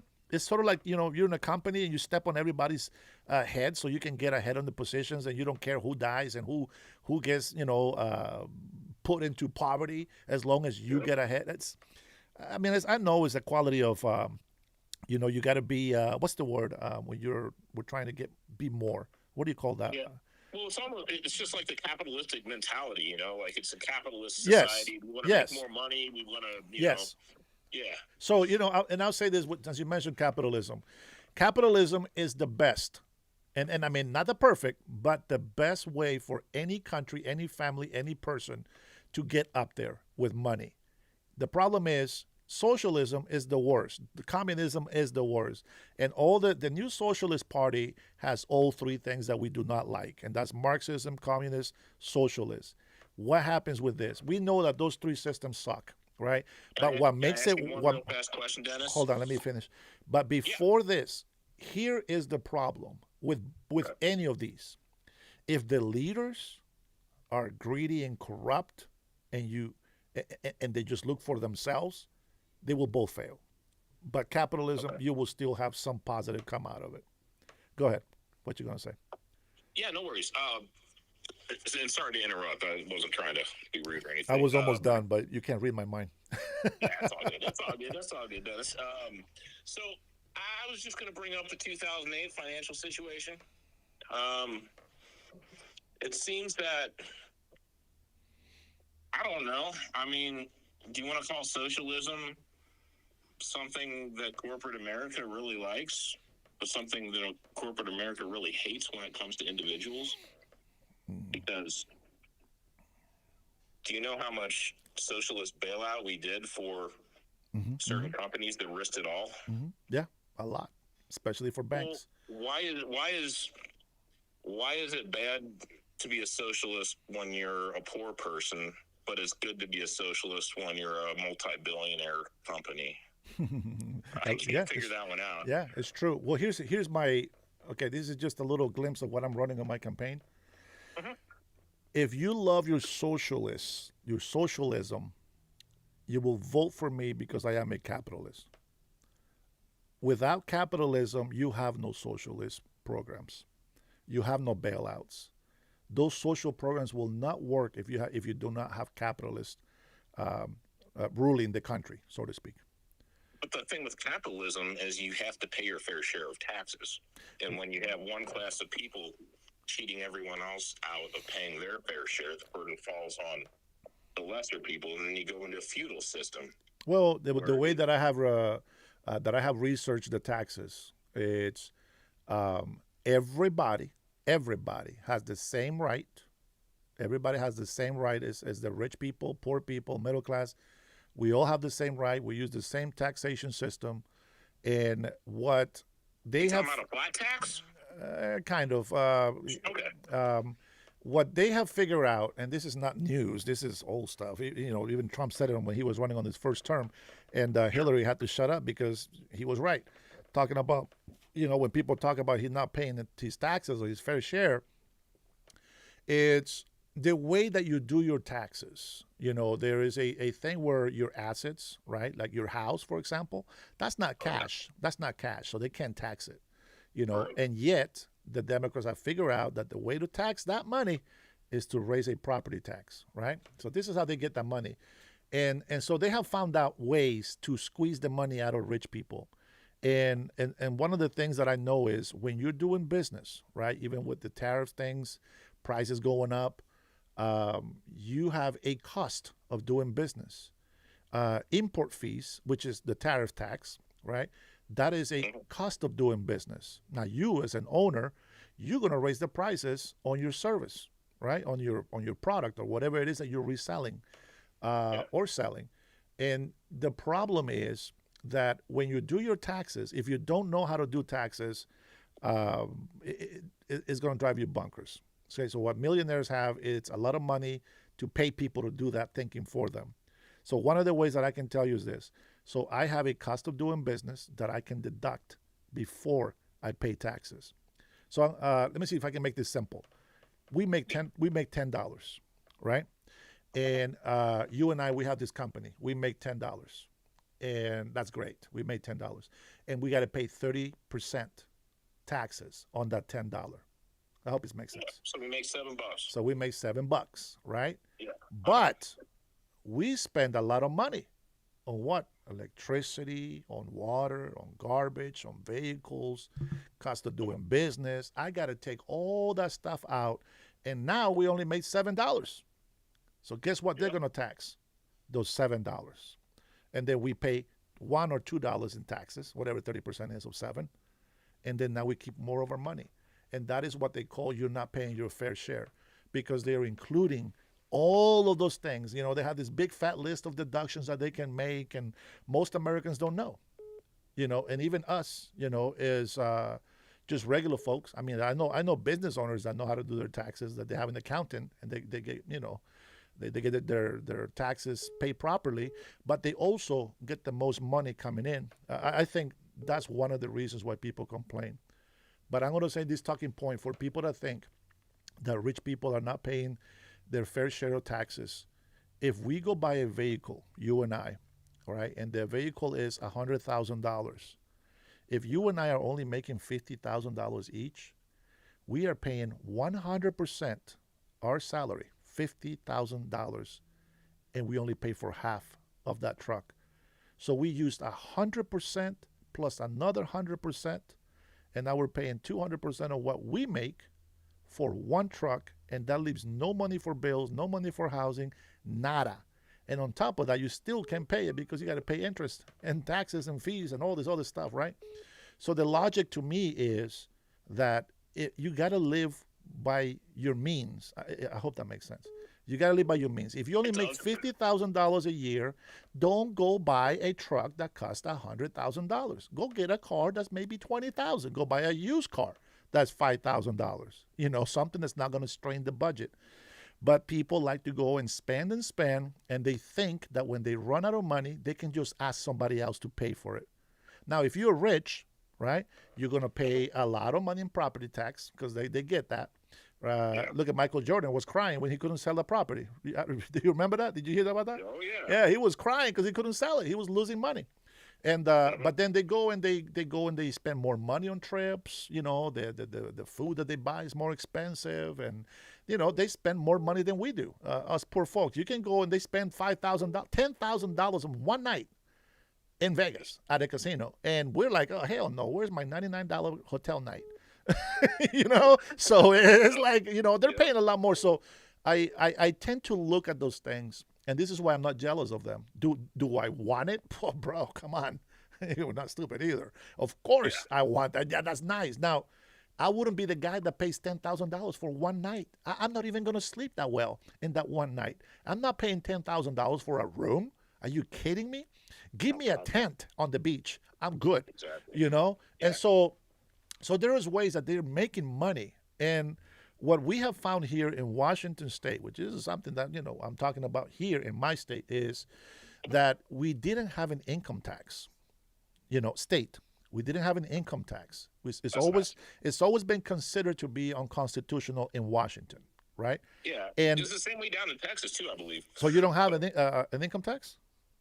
Not a state one, no. Yeah. I don't believe so. Well, federal. I don't live there anymore. Yeah, federal is not. We don't consider federal income tax, even though it is. Yeah. When you say income tax, it's always state. But it's like it's crazy because check this out. So here in Washington, we had an incentive to attract corporations and businesses like Microsoft. I mean, Microsoft came here because we had no income tax. And so, and we had a beautiful place for them to do what they need to do, and it's accessible. Man, Washington State is beautiful. The whole West Coast is beautiful. If it's rent properly, bro, fudge, man, we can be so much wealthier today. But, and so we had this incentive, and then what's happened is they have raised our taxes over $11 billion. I think it was the last cipher that I remember. But it's property taxes, and it's a progressive tax, meaning every year it will go up higher and higher. And they have BO tax, excise tax, and they have all these taxes, cost of doing business, stock tax, inheritance tax, death tax. Man, bro, it's so crazy. And they want to push these people to pay even more. Like, I'll give you an example. Instead of fixing the budget spending, this is what these representatives say in public, and they don't care. If we grab another $1 billion from Microsoft, they won't even notice because they make so much. And I'm just like, oh my God, is that the reason why you do it? Because you can or because we need it? That is not the way that you want to express yourself about it, right? So what happens? No. You have Besson. Besson? Steve Besson? What's the name of the Amazon guy? Bezos. Bezos. Yeah, Bezos. Yeah. He's making a second corporate office in Tennessee, right? Okay. No, nobody needs two corporate offices, but he's making a second corporate offices in D.C. I mean, in Tennessee. You know, I know where he's going with that. We're not stupid. I know the Yeah. government is not stupid either, but he's That's doing why that. Elon moved down to Texas too, right? Bro, I mean, so did, that's why I want to yeah. move, man.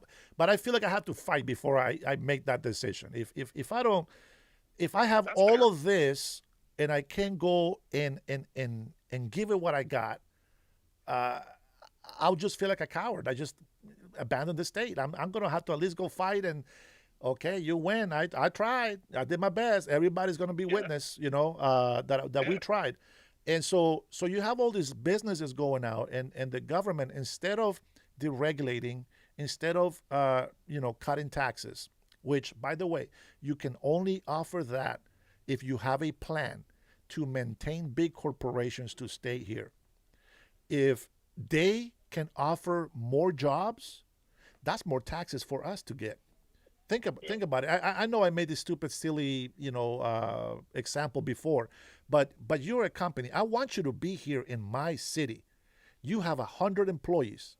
Ah, shit. Well, I still need a lot more money because my budget is being depleted. I need more taxes from you. What can you do? Would you rather me raise taxes for you, or would you like me to give you some sort of incentive for you to grow and get another 100 jobs out there? Which means that every single one of those employees are going to pay their taxes, meaning that you're going to get twice as much money and you're going to have twice as many employees. If I punish you for getting more employment because you're getting bigger, what is my incentive to you?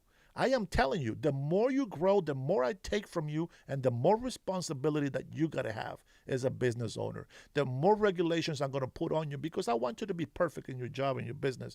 I just don't see the incentive of cutting, of adding taxes and saying let the rich pay their fair share. You know, I see so many hundreds of thousands of people. They don't want to go to work. They don't want to go to work because if they go to work, they lose their medical. If they go to work, they lose their food stamps.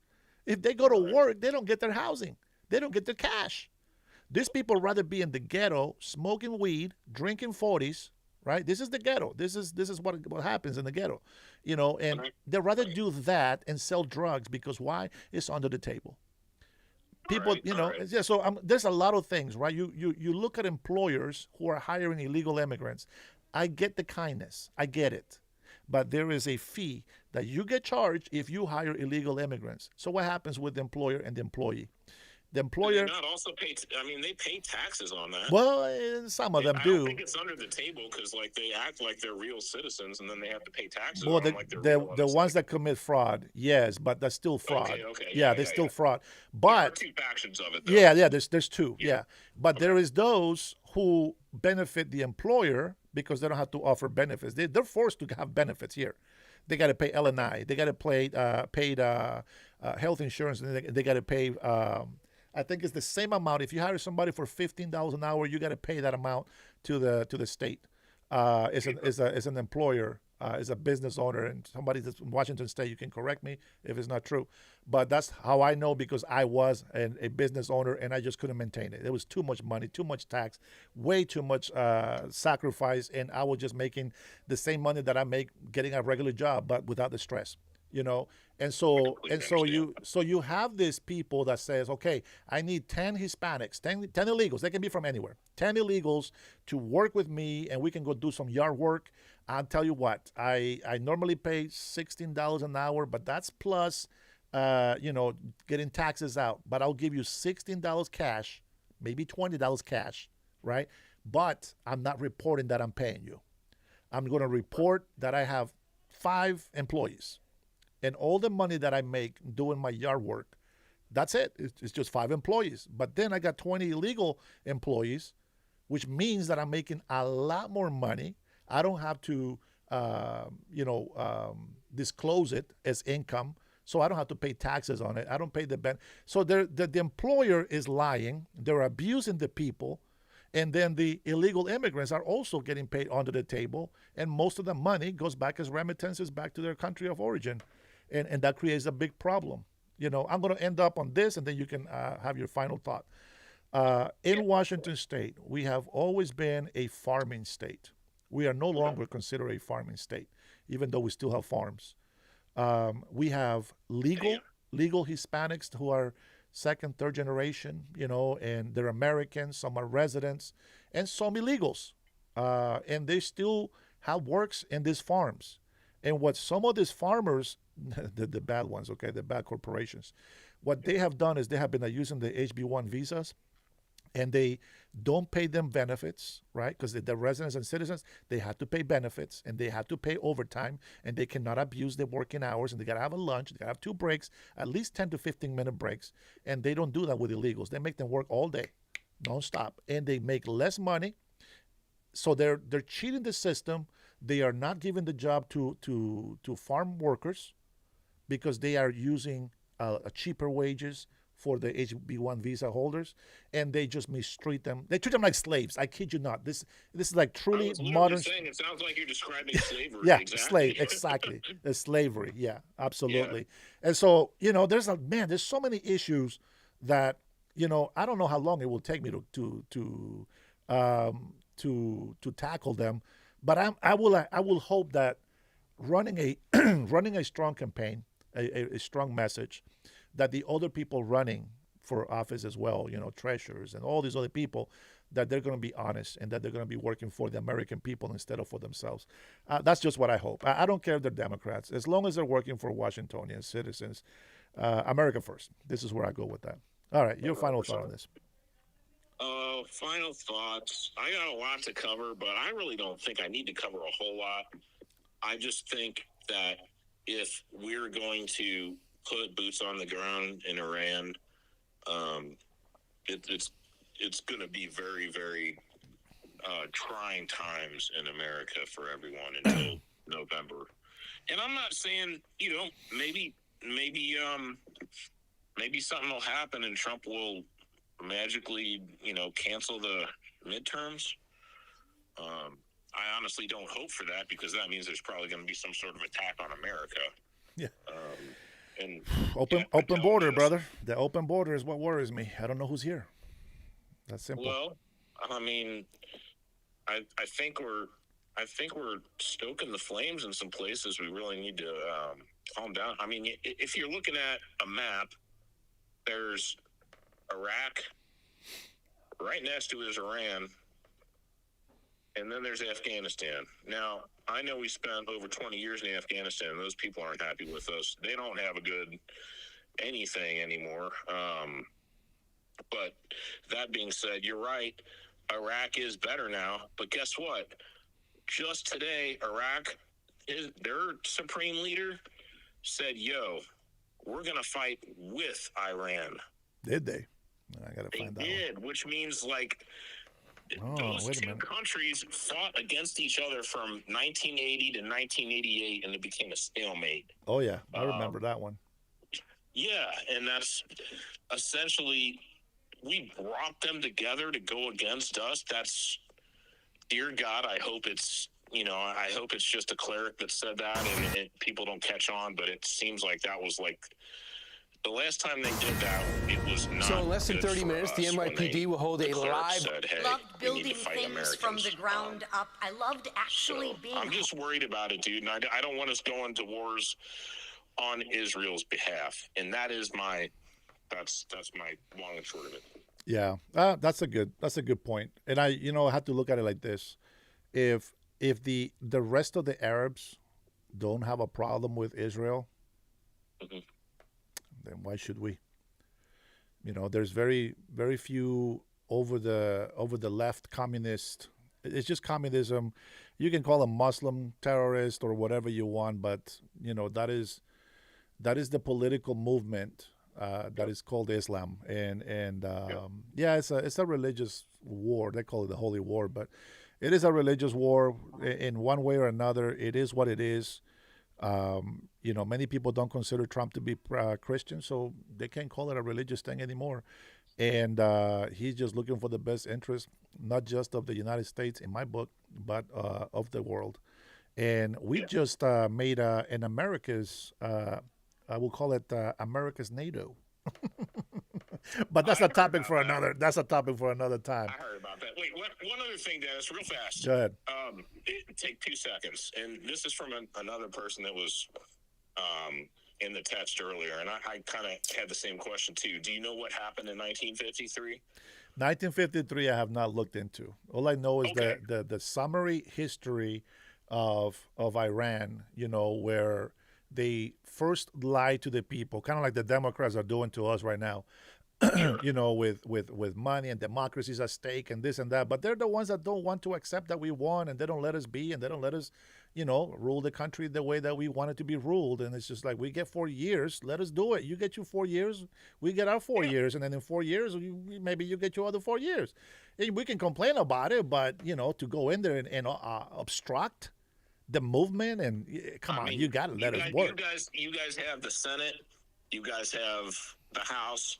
You guys have the Supreme Court stacked, and you couldn't pull off the tariffs even with the stacked Supreme Court, which means the tariffs were really not.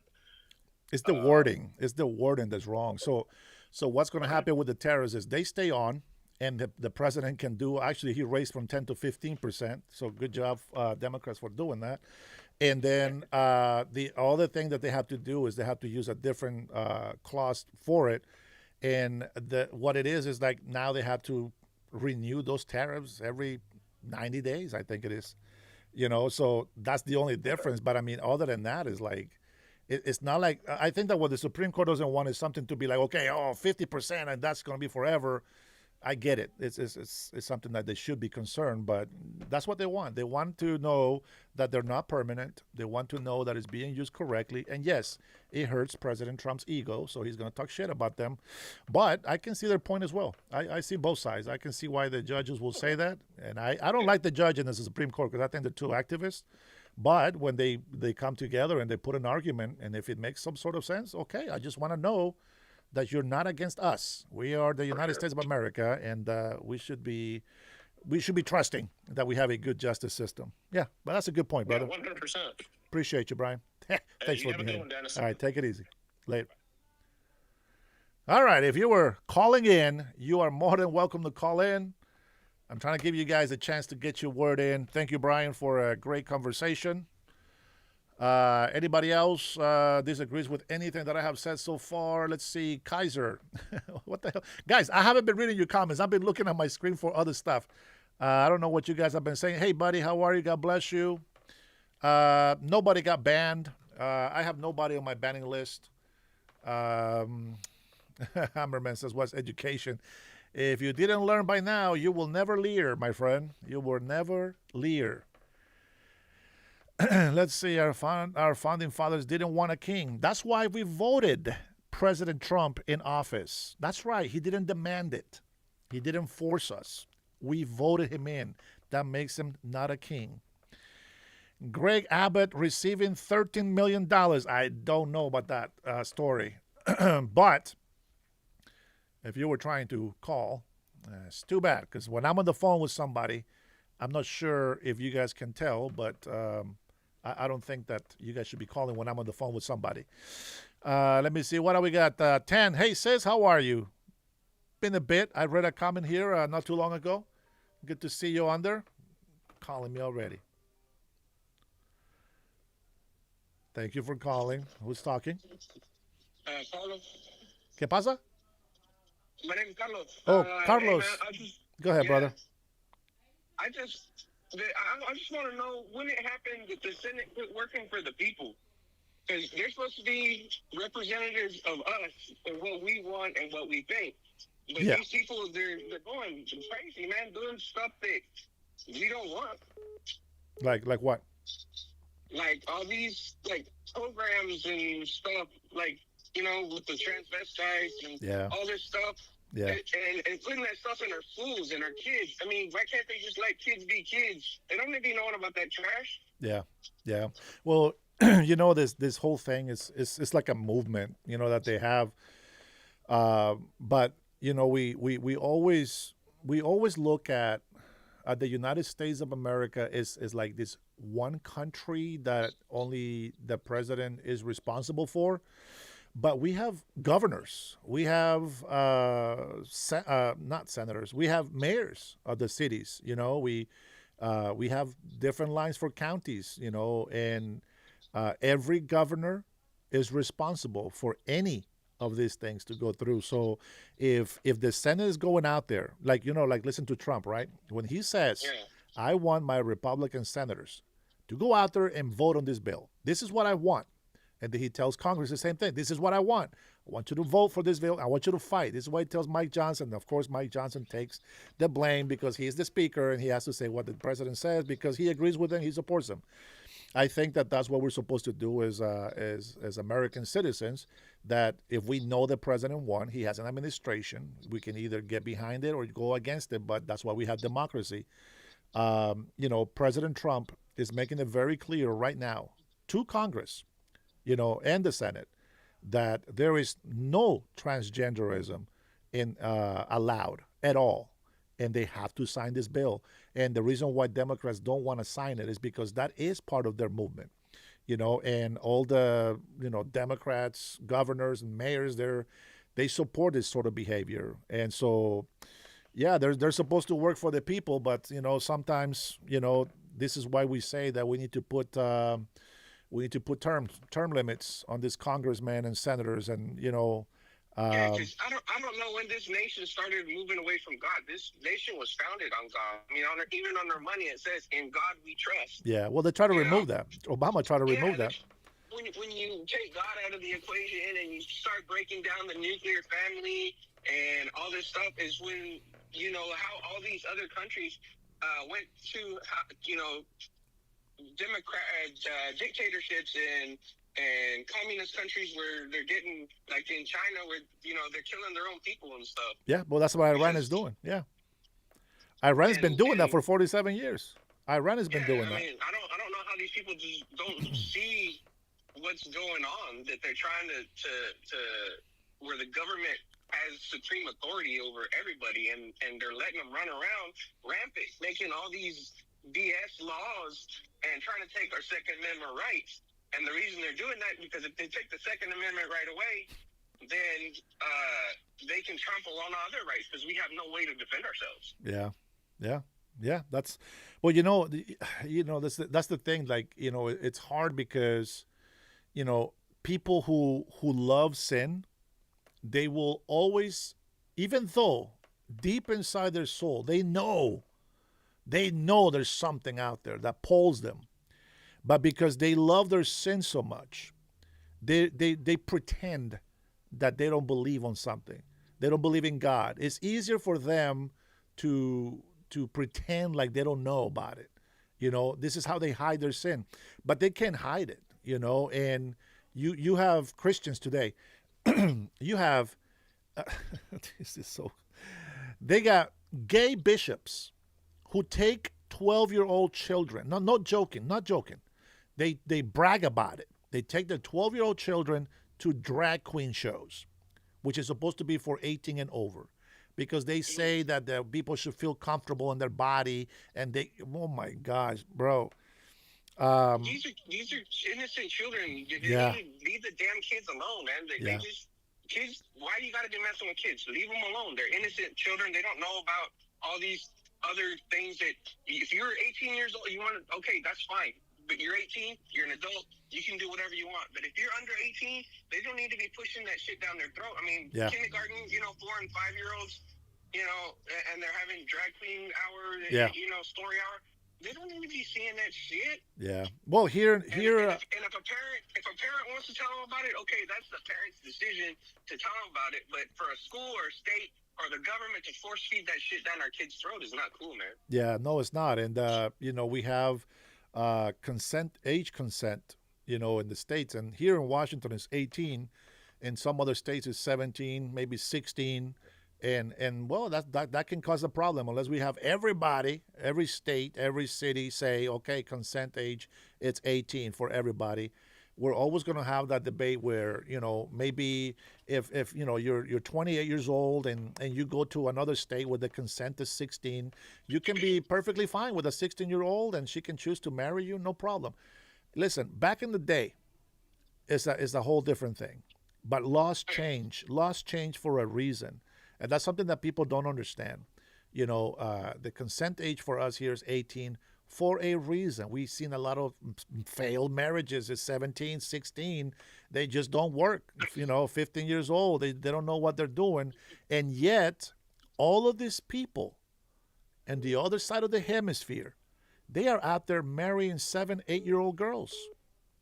That is ridiculous. And the people that support that, I am so sorry to say, bro, I don't care if it's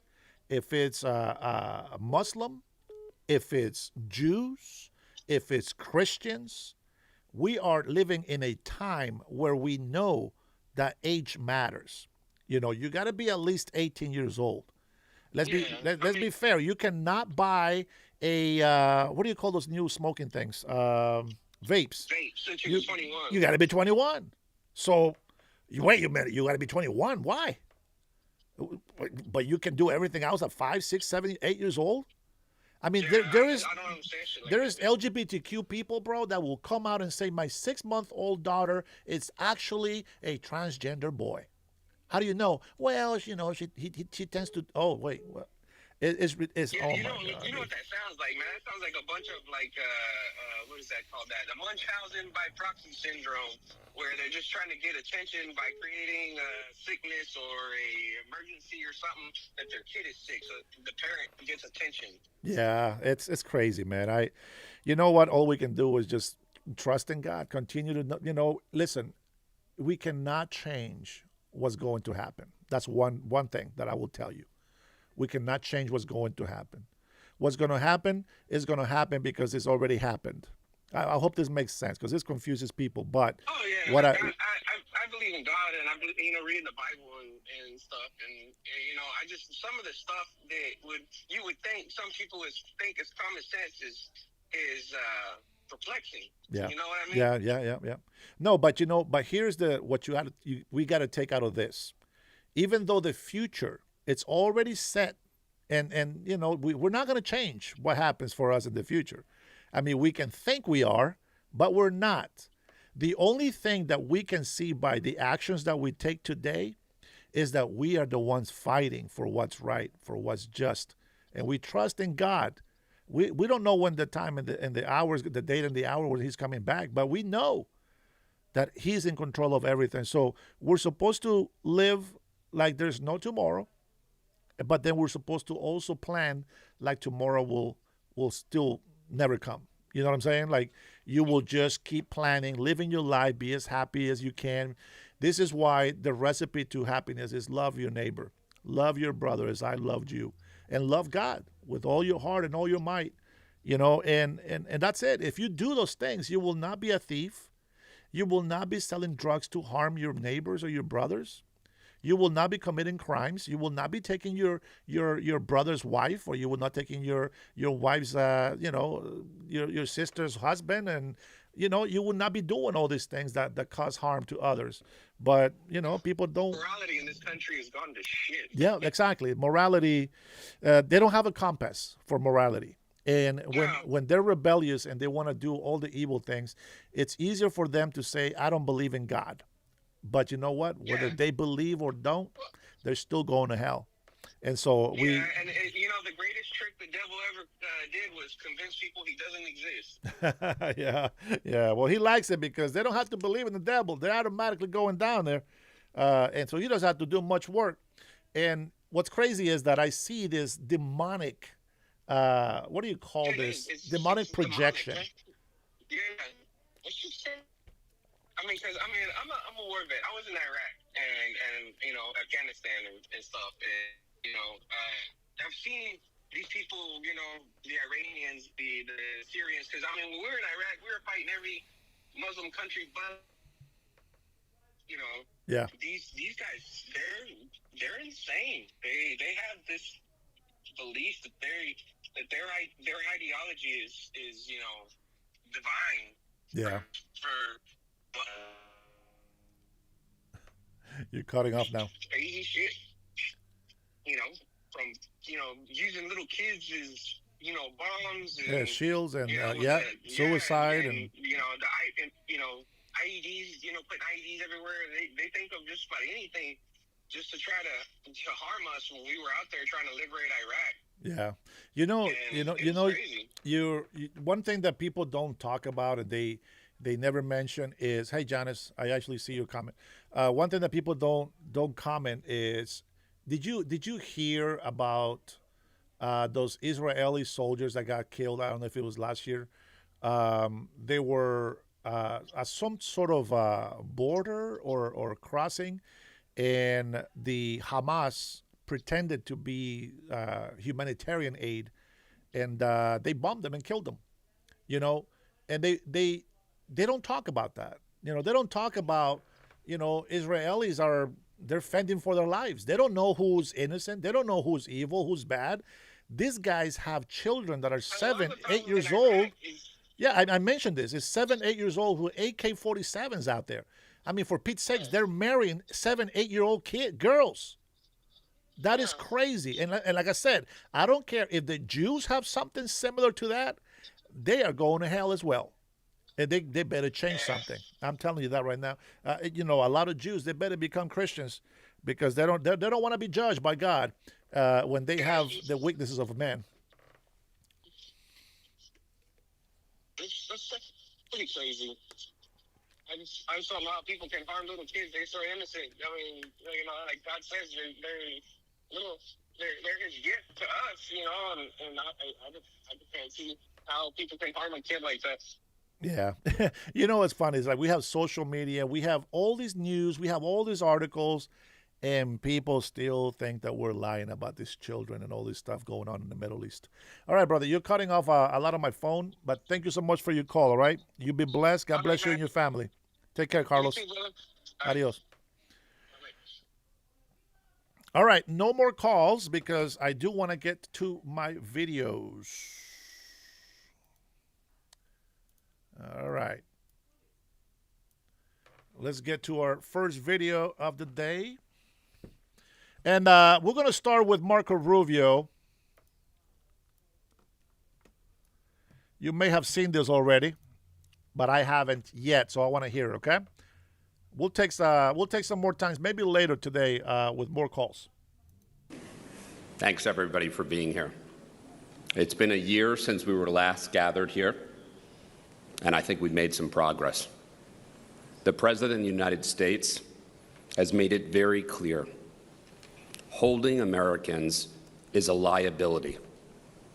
We're working to change the feeling that it is okay to have hostages, to make it clear that we are going to bring every single American home. And we've made progress.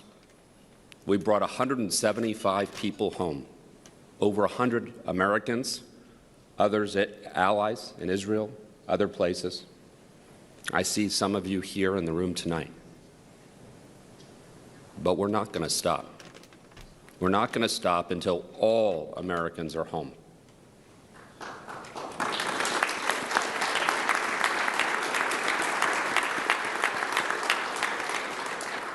Now, Secretary Rubio, who we're really appreciative is here with us today, has made it a clear priority.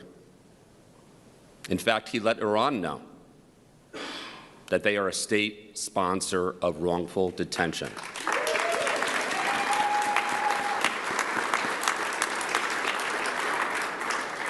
And he has put other countries on notice, not just Iran, anyone that holds American citizens, Russia, Afghanistan, some countries in Africa, that it's not okay and we will not stop until they're home.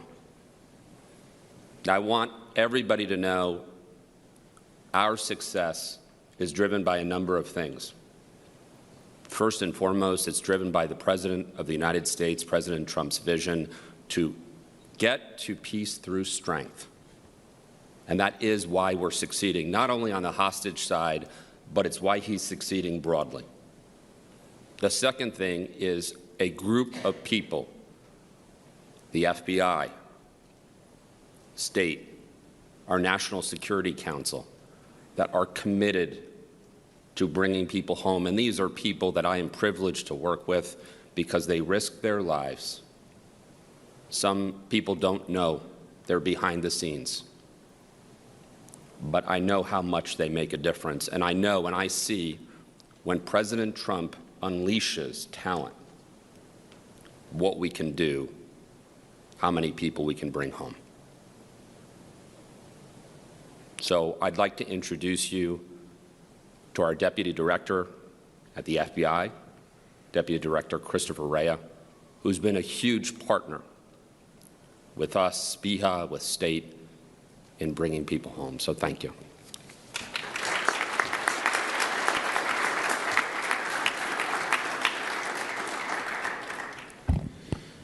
All right, good morning.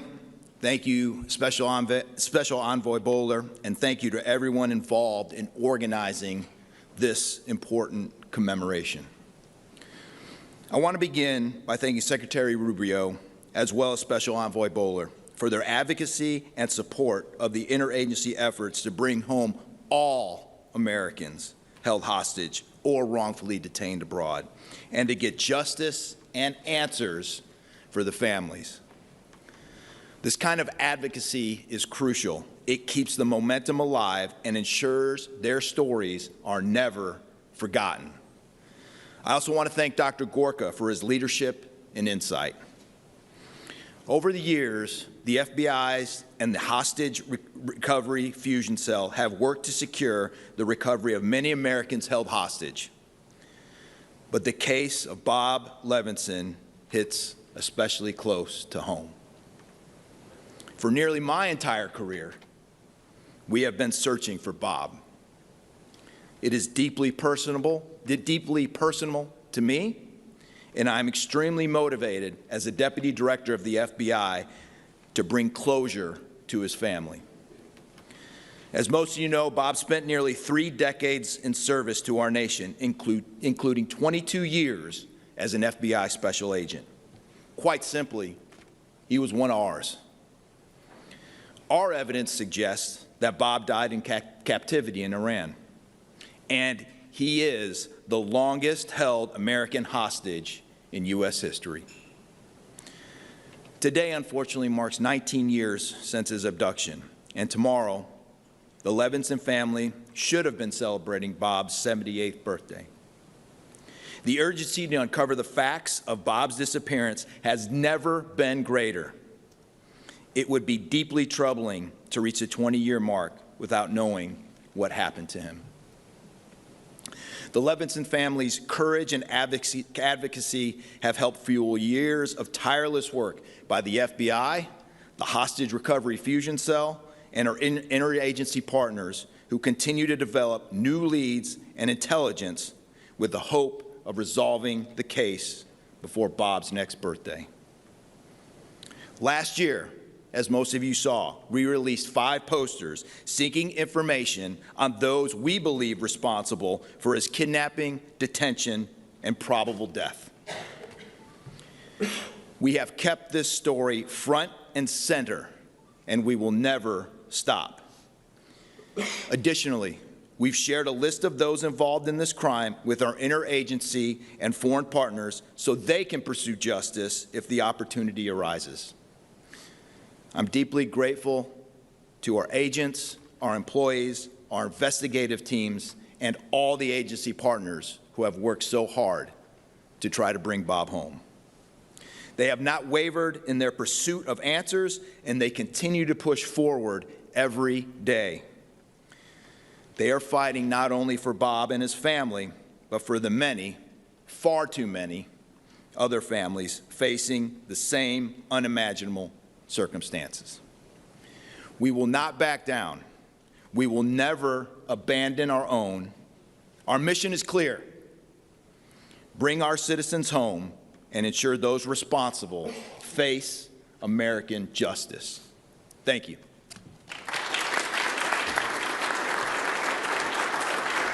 Well, thank you.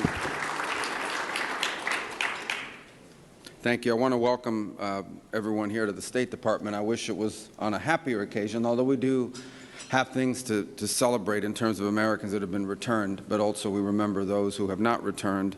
I want to open, first of all, just by stating the obvious. The United States is currently engaged in an operation targeting one of the world's leading hostage taker, the world's leading sponsor of terrorism, the regime in Iran. And first, I think we would all take a moment both to offer our thoughts, our prayers, and our condolences, and to honor the families of those who have fallen, the 7 Americans who have lost their lives in the initial hours of this operation. Incredibly brave Americans, and you saw 6 of them dignified return over the weekend. And we all are all in awe of their service, of their bravery, of their courage. And our hearts and our support extend out to their families in this very difficult moment, and the families of these incredible heroes.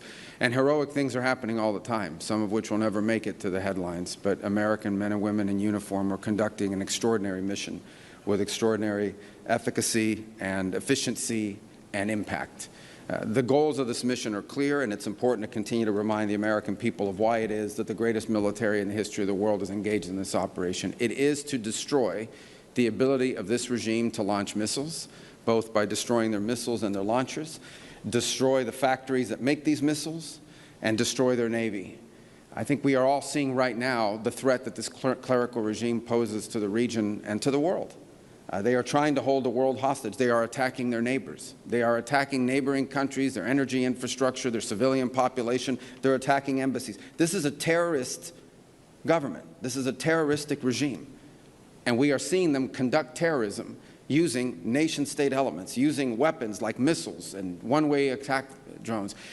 And the objective of this mission is to destroy their ability to continue to do that. And we are well on our way to achieving that objective every single day with overwhelming force, with overwhelming precision. The military, the United States military, the men and women in uniform are conducting an extraordinary operation. There are not a lot of cameras down there covering what they're doing, as opposed to some of the other images that you may see from some of the cities and capitals nearby. But I want everyone to know your military is getting the job done. And every single day, this regime in Iran has less missiles, has less launchers, their factories work less, and their Navy is being eviscerated. And the world is going to be a safer and a better place when this mission is accomplished. And we...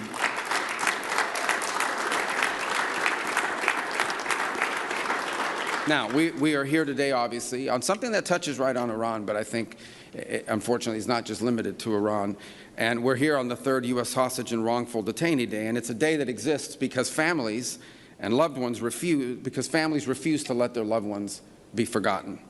We have this day to celebrate those who returned, to honor those who perished in captivity, and commit to returning those who are still in detention and holding also the perpetrators of this accountable. Last year marked 10 years of what they call SPIHA and the Hostage Recovery Fusion Cell.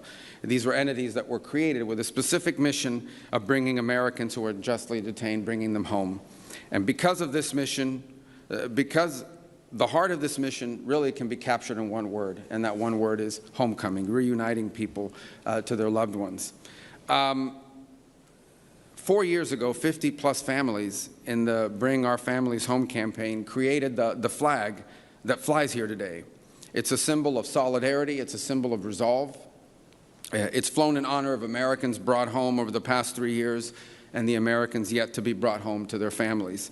And many of the families and of the returnees and the advocates who made those moments possible are with us here today.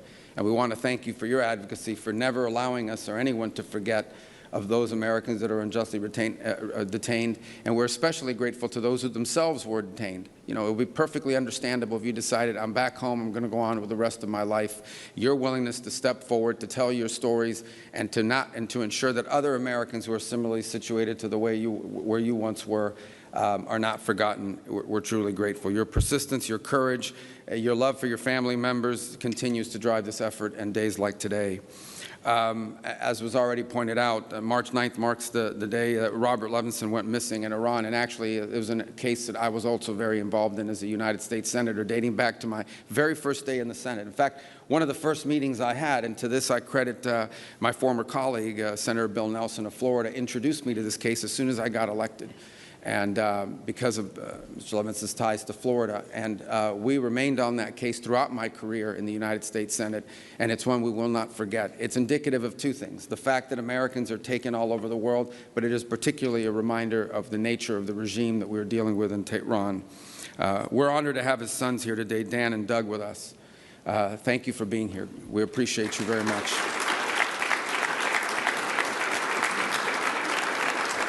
And so today, in recognition of their extraordinary dedication, and really everyone's here, but in particular, we've dedicated the flag flown here today to the Levinson family.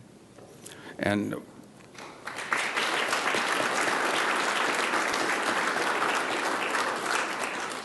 I think it's also important to give President Donald Trump a tremendous amount of credit. He has made, from the very first day in office, the return of Americans held abroad unjustly a priority of his administration. And since his inauguration, a little over a year ago, over 100 Americans have been brought home.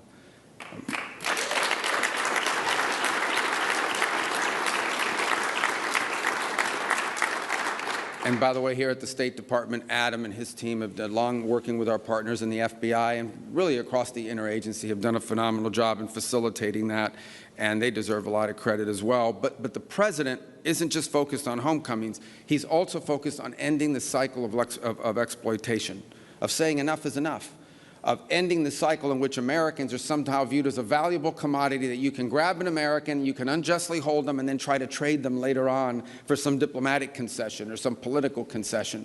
We have to end that cycle. We have to make sure that Americans are no longer viewed as targets of opportunity around the world, and people and nation states and terroristic regimes like the one in Iran know that there are consequences for doing that.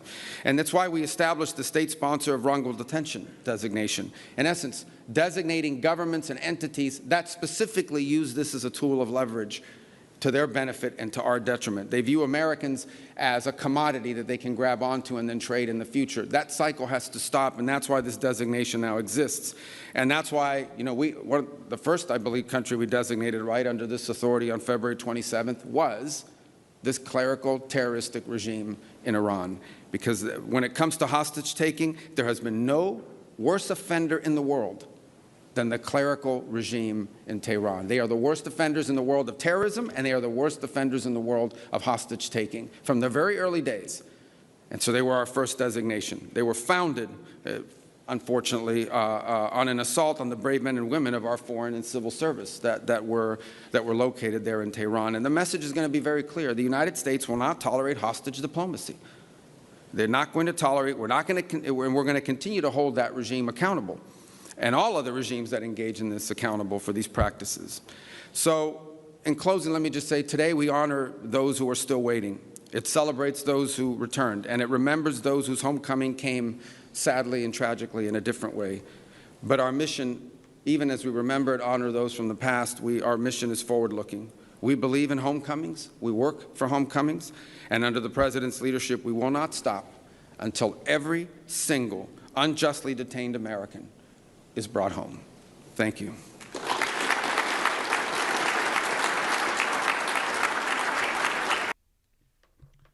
Thank you, Marco Rubio. Can't wait to see him in action in Cuba.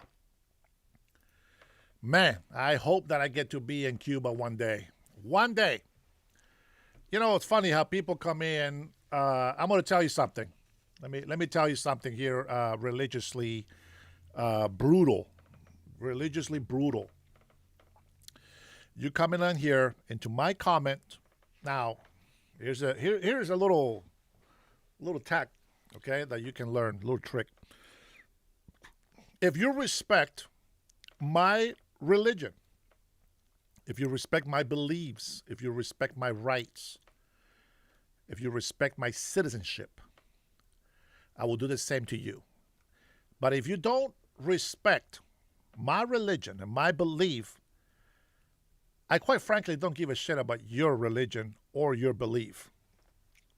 So I don't really care. Let's see, David.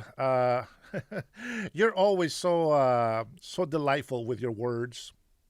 What is your IQ, by the way? Did you take one of those free IQ tests, or did you go to a psychometrist?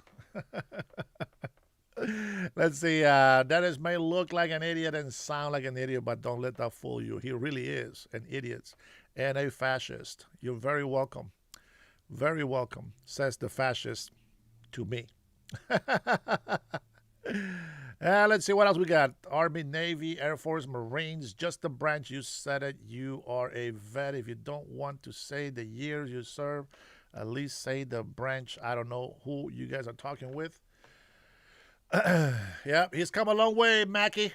A long way, man. And he has a good record so far. And I really appreciate that. Why don't we get a little bit religious? Let's get a little bit religious here. Here's a link that I got. When Ayatollah Khomeini. Here's a link that I got from my friend Cutting Edge. I hope it's okay to show this, but I want to be able to show you guys at least a few minutes of this little documentary. Ayatollah Khomeini, or Khamenei as some say. I will say Khamenei. All right, let's go ahead and for some of you guys who support Iran, just doing what they do, and let's just not do anything about it. Let's take a listen. He took power. Many Iranians believed a new era of justice had begun. But what followed instead was a decade where executions became one of the most powerful tools of the state. From rooftop firing squads, to public crane hangings, to secret mass executions, the system moved fast and showed little mercy. Viewer discretion. When Ayatollah Ruhollah Khomeini landed in Tehran on February 1st, 1979, after nearly 15 years in exile, the country was already on the edge. The Shah, Mohammad Reza Pahlavi, had left Iran on January 16th. His government was collapsing piece by piece. Army units were confused, ministers were resigning. Protesters were still flooding the streets. Within 10 days of Khomeini's return, the monarchy was effectively finished. On February 11, 1979, revolutionary forces took control of key military bases, radio stations, and government buildings in Tehran. The Islamic Republic had not yet been officially declared, but real power was already shifting into the hands of clerics and revolutionary committees loyal to Khomeini. Revolutionary courts were formed almost immediately. They operated outside the old legal system. Their goal was swift punishment. Executions began just days after the revolution's victory. On the night of February 15, 1979, 4 high-ranking military officials from the Shah's regime were brought to the roof of the Refah school in Tehran, which had become a temporary revolutionary headquarters. Their names were General Mehdi Ramidi, who had served as Tehran's military governor during the final protests, General Reza Naji, the military governor of Isfahan, General Manucher Khosrodad, commander of the Air Force, and General Nematollah Nasiri, the former head of Savak, the Shah's feared intelligence service. Their trials had taken place earlier that same day. They were accused of ordering the killing of protesters and supporting repression under the Shah. The proceedings lasted only a few hours. There were no defense attorneys present to argue their case. There was no jury, no appeals process. The verdicts were announced quickly. That same night, they were executed by firing squad. The method was simple and harsh. The men were lined up against a wall. Some accounts say they were blindfolded. Armed guards stood a short distance away. When the order was given, the shots rang out at close range. Within minutes, it was over. Their bodies were removed shortly after. Photographs and footage of the executions were taken and circulated. Iranian state media did not hide what had happened.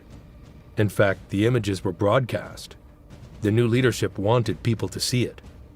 They wanted everyone to understand that the revolution was final. As February turned into March 1979, executions increased in number and spread beyond top generals. The revolutionary courts began targeting former ministers, police officials, intelligence officers, and people accused of working closely with the Shah's government. Overseeing many of these trials was a cleric named Sadek Kalkali. He had been appointed directly by Khomeini as a Sharia judge. Kalkali quickly became one of the most powerful figures in the new judicial system. He believed the revolution had to protect itself at all costs. Trials under his authority were extremely fast. Some lasted less than half an hour. Defendants were often brought in, read the charges, asked a few questions, and then sentenced. The charges themselves were broad and carried heavy weight under Islamic law. Corruption on earth was one of the most common accusations. Another was waging war against God. These phrases covered a wide range of actions, from ordering violence against protesters to simply holding a high position in the previous government. Under the new system, these charges often meant automatic execution. By April 1979, more than 100 officials linked to the Shah's regime had been executed. Many were shot by firing squad inside prison compounds or military facilities. But another method began appearing more frequently as the weeks passed: hanging. Hangings were carried out both inside prisons and increasingly in public spaces. Public executions were meant to be seen. They were sometimes announced in advance. Crowds gathered in city squares. Families stood among strangers. The condemned were brought out with their hands tied behind their backs. Construction cranes were often used instead of traditional gallows. A rope was secured around the person's neck and attached to the crane hook. When the machine lifted, the body slowly rose off the ground. Unlike a long drop hanging designed to break the neck instantly, this method often caused death by strangulation. It could take several minutes. The bodies sometimes remained suspended for hours as a warning. These public hangings changed the atmosphere in cities like Tehran, Qom, and Tabriz. They were no longer just legal punishments. They were demonstrations of power. The state was showing that it controlled life and death. Under Kalkali's authority, executions continued at a rapid pace through the spring and summer of 1979. His approach became so closely tied to these swift death sentences that he earned the nickname the Hanging Judge. By this point, fear had become part of daily life. People understood that a trial could happen quickly and end the same day. The early firing squads had shocked the country. The public hangings made that shock permanent. By 1980, the Islamic Republic was in total control. The new constitution had been approved in December 1979. Ruhollah Khomeini was officially the supreme leader. Revolutionary courts were no longer temporary tools of chaos. They were now part of the system, operating in Tehran and in major cities across the country. At the same time, Iran was entering another crisis. In September 1980, Iraq invaded Iran. The Iran-Iraq War had begun. The country was under military pressure from the outside, and the leadership became even less tolerant of opposition on the inside. Execution methods became more regular and organized. Firing squads were still used, especially for former officers, intelligence figures, and people accused of spying. But hanging quickly became the main method. It was easier to carry out repeatedly. It required fewer personnel. It became routine. Then came June 1981. On June 20th, 1981, massive protests broke out in Tehran after the government removed President Abu Hassan Bani Sadr from office. The main force behind the street protests was the Mujahideen-e-Khalq, also known as the MEK. The government labeled them armed enemies of the state. Within days, bombings shook Tehran, including a major explosion on June 28th at the headquarters of the Islamic Republican Party that killed more than 70 officials, including Chief Justice Mohammad Beheshti. The response was immediate and brutal. Security forces launched a nationwide crackdown. Thousands of suspected MEK members and sympathizers were arrested in Tehran, Isfahan, Mashhad, Shiraz, and other cities. Many were young. Some were students barely in their 20s. Others were activists, writers, or people accused of distributing pamphlets. Executions followed quickly. Trials often lasted only a few minutes. Prisoners were brought before revolutionary court judges, asked about their political affiliation, and sentenced. There were usually no defense lawyers present. There was no meaningful appeal process. In many cases, prisoners were moved directly from interrogation rooms to execution areas. Inside Evin prison in Tehran, mass hangings became common during the summer and fall of 1981. Prisoners were taken in groups down corridors. Their hands were tied behind their backs. Some were blindfolded. They were lined up and hanged in clusters to speed up the process. Survivors who were later released described seeing multiple bodies hanging side by side in prison halls. Human rights organizations later estimated that in 1981 alone, more than 2,000 people were executed in Iran, most of them accused of links to opposition groups like the MEK. Some estimates placed the number even higher. The exact total remains disputed, but the scale was undeniable. By the end of 1981, the system was structured: arrest, short interrogation, brief trial, execution. The process could move from accusation to death within days. Throughout the early 1980s, public crane hangings again became one of the most recognizable forms of execution in Iran. The setup was simple but powerful. A construction crane would be driven into the center of the square. Crowds gathered, sometimes after official announcements on local radio. The condemned person was brought out, often surrounded by Revolutionary Guards. Their hands were tied, a rope was placed around their neck, and attached to the crane hook. When the crane operator lifted the arm, the body rose slowly into the air. It could take several minutes. Medical teams were sometimes present to confirm death, but there was no attempt to make the process quick or painless. The charges behind these public hangings varied. Some were political prisoners accused of belonging to opposition groups. There were also executions for crimes labeled as moral offenses under Islamic law. Announcements were sometimes made in advance to ensure attendance. Schools and workplaces were not officially ordered to attend, but the events were widely known. Word spread quickly in neighborhoods.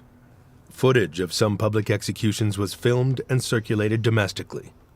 State media did not always hide these events. In fact, showing them reinforced the message that the Islamic Republic would act decisively against anyone it labeled an enemy. By the mid-1980s, Iran had one of the highest execution rates in the world compared to its population size. International human rights groups repeatedly raised concerns about rapid trials, lack of legal representation, and the public nature of many executions. But even these visible displays of power were not the peak. In 1988, something happened inside prison walls that would surpass the scale and secrecy of everything that came before. By the summer that year, the Iran-Iraq War had dragged on for nearly 8 years. Hundreds of thousands were dead. Cities had been bombed. The country was exhausted. On July 20th, 1988, Iran accepted United Nations Resolution 598 and agreed to a ceasefire with Iraq. For many Iranians, it felt like the end of a long nightmare. But in late July 1988, under the authority of Ruhollah Khomeini, a secret directive was issued. The order focused on political prisoners who were already serving sentences, especially those connected to MEK. Just days earlier, the MEK had launched a cross-border attack from Iraq into western Iran, known as Operation Foro Javidan.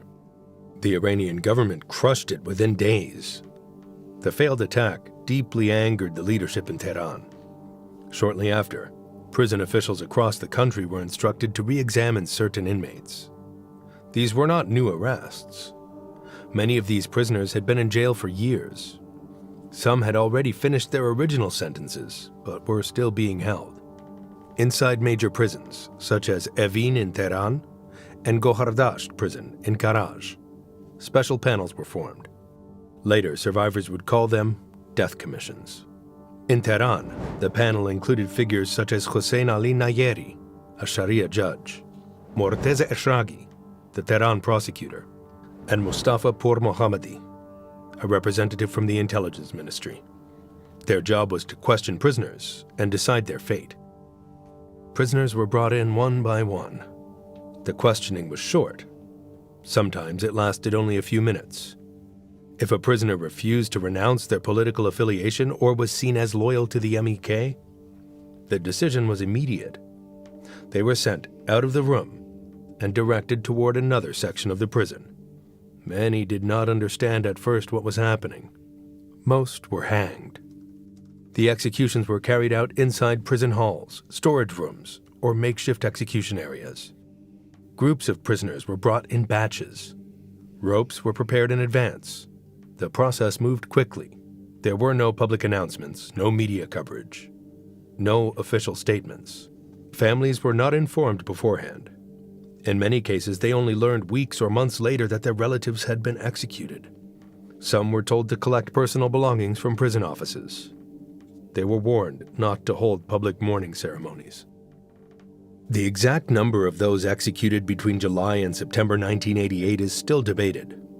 Human rights organizations estimate that between 4,000 and 5,000 political prisoners were killed in those months.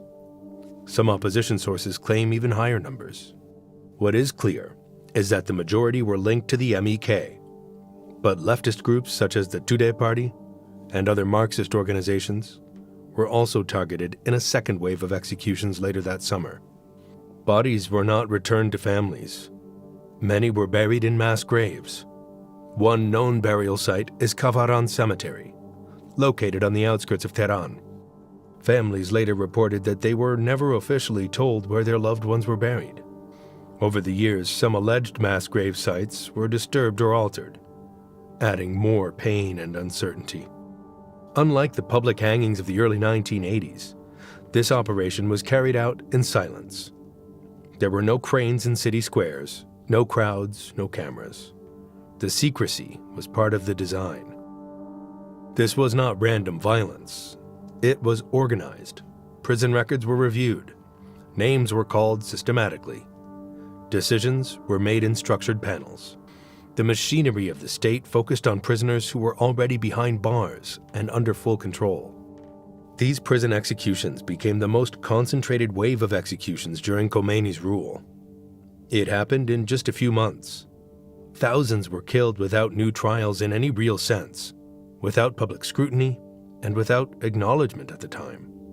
For years, little was said openly inside Iran about what happened that summer, but the memory didn't disappear. While political prisoners were being executed, another wave of executions was happening under a different label. During the 1980s, Iran was facing a serious narcotics problem. After the Soviet invasion of Afghanistan in 1979, opium and heroin production across the border increased sharply. Iran sits directly on one of the main trafficking routes from Afghanistan to Europe. Smuggling networks moved large quantities of drugs across Iran's eastern borders, especially through Sistan and Baluchistan province. The leadership in Tehran saw this as both a criminal and moral threat. Under the authority of Ayatollah Khomeini, strict anti-narcotics laws were introduced in the early 1980s. These laws imposed the death penalty for possession or trafficking of certain amounts of heroin, morphine, or opium.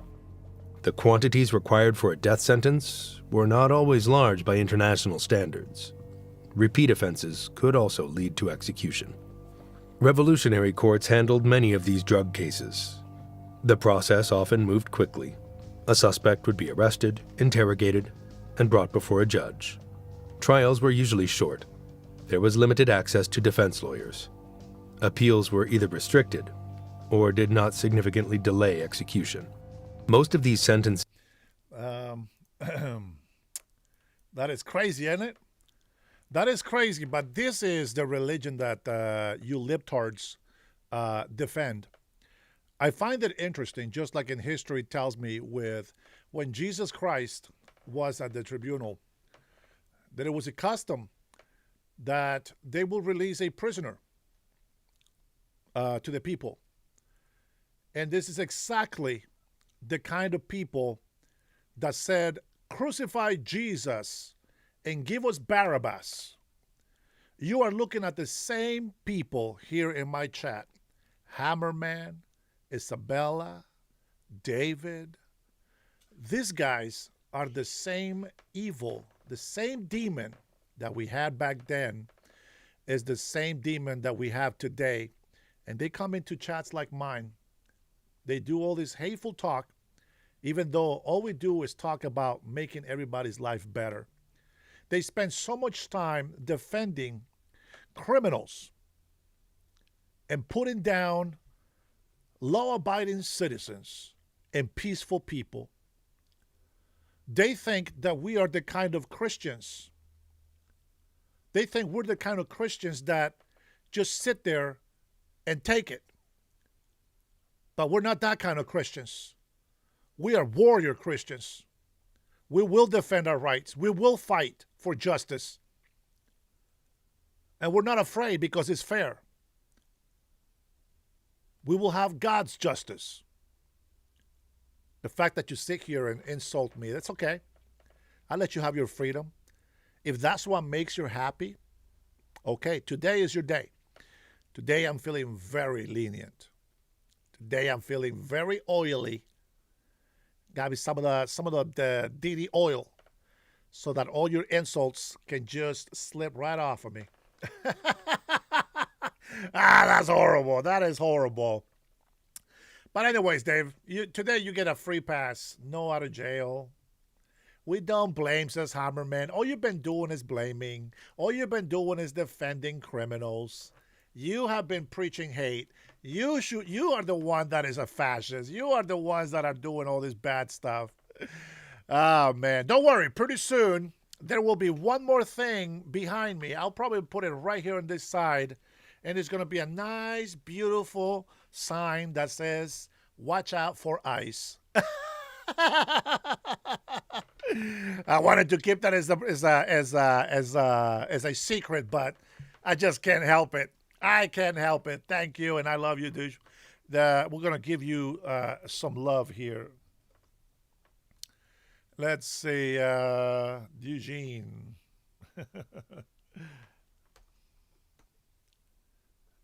Okay, let's see if I can get that in there. Appreciate the love. Thank you very much. Thank you very much. All right, and our next video, well, first of all, let's take a listen to Barack Obama. Barack Obama had some nice things to say about President Donald Trump. Yeah, Mount Cone, your favorite. Your favorite. This is what your house is full of. I use it as a joke, but you actually use it for real. All right, let's take a listen. Barack Obama, best president in American history. Let's listen to the wisdom and how he unites the country. Let's take a listen. Each day we wake up to some new assault on our democratic institutions. Another setback to the idea of the rule of law. An offense to common decency. Every day you wake up to things you just didn't think were possible. Each day we're told by those in high office to fear each other and to turn on each other, and that some Americans count more than others, and that some don't even count at all. Everywhere we see greed and bigotry being celebrated, and bullying and mockery masquerading as strength. We see science and expertise denigrated, while ignorance and dishonesty and cruelty and corruption are reaping untold rewards. Every single day we see that, and it's hard to hope in those moments. So it may be tempting to get discouraged, to give in to cynicism. It may be tempting for some to compromise with power and grab what you can. or even for good people to maybe just put your head down and wait for the storm to pass. But this man, Reverend Jesse Louis Jackson, inspires us to take a harder path. His voice calls on each of us to be heralds of change, to be messengers of hope, to step forward and say, send me. Wherever we have a chance to make an impact, whether it's in our school, or our workplaces, or our neighborhoods, or our cities. Not for fame, not for glory, or because success is guaranteed, but because it gives our life purpose. Because it aligns with what our faith tells us God demands. And because if we don't step up, no one else will. How fortunate we were that Jesse Jackson answered that call. What a great debt we owe to him. May God bless Reverend Jackson. May he rest in eternal peace. God bless you. Thank you, sir. Appreciate you. Appreciate you. Much respect. Now, for all you magatards out there that are always supporting President Trump, shame on you. Listen to what Jesse Jackson said. That's my friend with the other wing. You know, one of the things that we heard this choir for education, to build that bridge and to make a greater commitment to cover and make insurance coverage available. Roger's point about even the field, a report came out yesterday, an advertising report commissioned by the FCC. There'll be a conference that's coming Monday in New York, led by Pepper Sutton from NABOB, led by Reverend Sharpton and a group of multiracial, multicultural broadcasters. It's entitled When Number One Is Not Enough.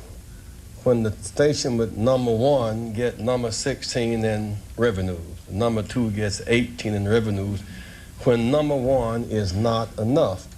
And that's his point about this chrysanthemum. How you pronounce that? Chrysanthemum something. The point is that this week the Jets played Denver. And if the Jets beat Denver and Denver goes to the Super Bowl, that would be illegitimate. There'd be something missing about that. And we experience over and over again the winner going home and the loser going to the Super Bowl. And that's what chrysanthemum is about. Thank you for that, Roger Ailes. I now want to bring forth a friend who has, well, he is deceptive in that his social style is of such. One can miss his seriousness and his commitment, but his success is beyond argument. When we opened this Wall Street project and we talked about it, he gave us space at 40 Wall Street, which was to make a statement about our having a presence there. And beyond that, in terms of reaching out and being inclusive, he's done that too. And created for many people a comfort zone when I ran for the presidency in 84 and 88. And many others thought it was either laughable or something to avoid. He came to our business meeting here in New York because he has this sense of the curious and a will to risk to make things better. And so aside from all of his style and his pizzazz, he's a serious person who's an effective builder of building with a builder of people. Last year he was a part of our workshop, of our panel workshop on what are the challenges and opportunities. And so this, a year later, Donald Trump, for a few minutes, challenges and opportunities to embrace the underserved communities. Donald Trump.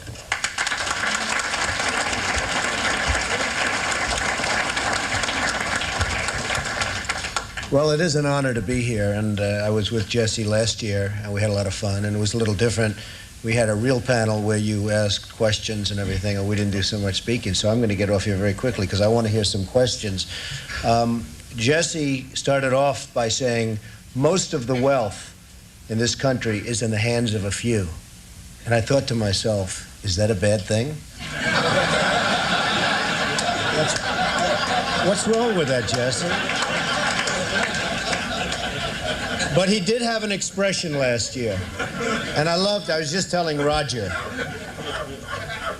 he had an expression last year, the wall on wall must fall. And you haven't used it today, and I'm very disappointed in this, Jesse, because I thought it was a great expression.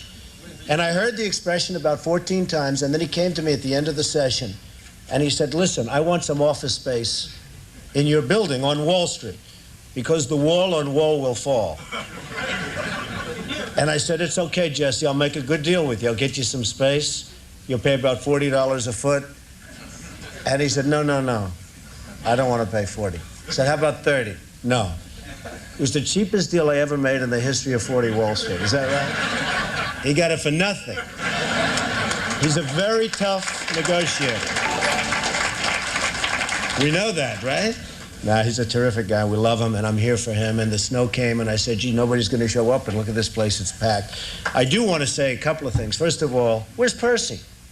Oh, okay. I thought you left, Percy. That would have been terrible. I get up and you leave. I would have been insulted. But, you know, he's been a special friend of mine for 25 years, for a long time. And Percy was the borough president of Manhattan when I was really starting out, and he helped me so much on the Commodore Hotel, which he mentioned before, which became the Grand Hyatt, and so many other things. And he is really, and I listened to him speak, and I said to Roger and Roy, listen to those tones, listen to that voice. Have you heard that before, by the way? What a beautiful tone, and what a beautiful man, and we love him. You really were a big help to me right at the beginning, and I really appreciate it, and you've done some great jobs. So I just want to sort of acknowledge that. Now, another couple, I'm sitting here with this man, Roy. If you want to borrow money, but with him you have to pay it back. That's the best. But if you want to borrow money on Wall Street, you go see Roy, because there's nobody like him at Goldman Sachs. And if you do want to run for president, you see this guy. You're 3-0. And when he left Bush, you know what happened to Bush's last campaign, folks? It wasn't very pretty. And now we have President Clinton, who's coming tonight. And I guess you like President Clinton very much, right, Jesse? Huh? Stand up and say it, Jesse.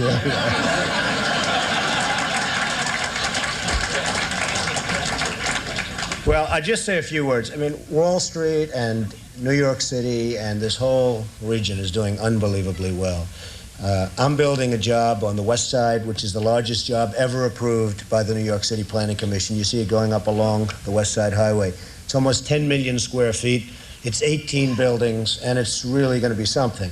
We're building a building that you probably heard of recently. It's the tallest residential tower anywhere in the world. It's 90 stories. People aren't happy about the fact that I'm building a 90-story building in New York City, but it's an as-of-right. It's called an as-of-right building, meaning you can do it by zoning, and it's going to be truly magnificent, right directly across from the United Nations.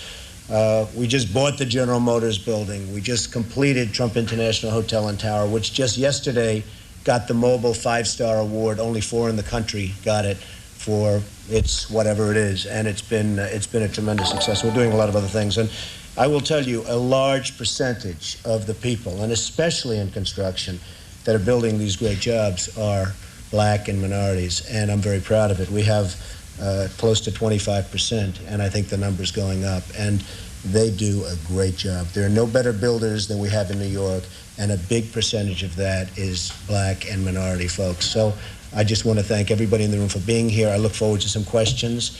And then I don't know how we're ever going to leave this building today, because if you look outside, it is terrible. But we'll figure a way. There's always a way. And thank you, Jesse, and congratulations. Well. And then the people that come over here and tell me, oh, you were a baby in the 80s. You guys are so retarded, as if we don't have history books, if we don't have videos that we can look back in the last 50, 60, sometimes 100 years behind us. You know, what is the excuse that you make to your children for not being able to help them with their homework because you lack the education? How about instead of, complaining and bitching and whining about what somebody else is doing, why don't you show us how to do it right? You know what? At least I'm going to run for governor here. What are you doing? What did you do when you serve in the military, if you serve in the military and now you hate this country? What are you doing? Tell me, who is the traitor? Those who put illegal immigrants before American citizens, or that who puts American citizens before illegal immigrants? You gotta make this country better than what it has become. Open border has destroyed a lot of things in our country, a lot of livelihoods. And instead of making a better country for new migrants to come and be part of a great nation, you just shit all over this country and allow criminals to go free all over the states. We don't know how many sleeping cells we have. We don't know who's trying to kill us, who's trying to destroy us. We don't know who is in our country today. We just don't know. I'm going to run for governor, and this is going to be fantastic. This is going to be fantastic. You ready for this? All right. On my father's side, I am Afro-Mayan descent. Okay? On my mother's side, I'm Spaniard descent. Oh, I'm going to love this. Not only am I a minority with native blood in Central America and the Indians, but I am also a migrant in this country. I am also a minority category in the United States, and the bluest state ever. And I love to give people a taste of their own medicine. If I lose, which only God knows what's going to happen, I'm going to enjoy at least running for it. Probably will be the best $2,200 that I ever paid for anything. And I would love for them to say anything on immigration. I would love for them to say anything on minority and Native Americans. I would love for them to say anything on slavery and reparations. I can't wait for them to throw that victim card. With me, they can't play that card. I can't wait. They cannot play that card with me. None of them. I stand with Marco Rubio. We both believe that migration is a great thing for our country. But mass illegal migration, that's a problem. And as Marco Rubio said it, so do I, and I have been saying this for a very long time. Go on. Come at me with immigration issues. Bring it. If you are born in this country, you don't know jack squat about immigration. As a matter of fact, you don't even know what the oath that it is that we have to take to become American citizens. You made no oath. You entitled. You spoiled. You were raised wrong. You have no manners, no education. You don't know when to use insults. See, you can only use insults if you're telling the truth. But all you guys can do is lie. You come in here and say I'm lying. I want to know what I'm lying about. I give you a chance to tell me? Crickets. You like to talk good about something that you are being destroyed by? It's like that one big fish. It's like a big flat fish. This is you libtards. This is all the Democrats that don't want to wake up. Right now, you are like this fish. Let me see if I can find it so you can see it.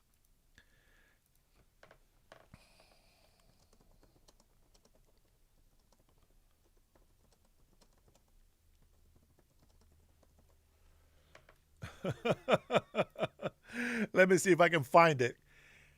Somebody out there's got to have it. Somebody has to have it. I will find this. No.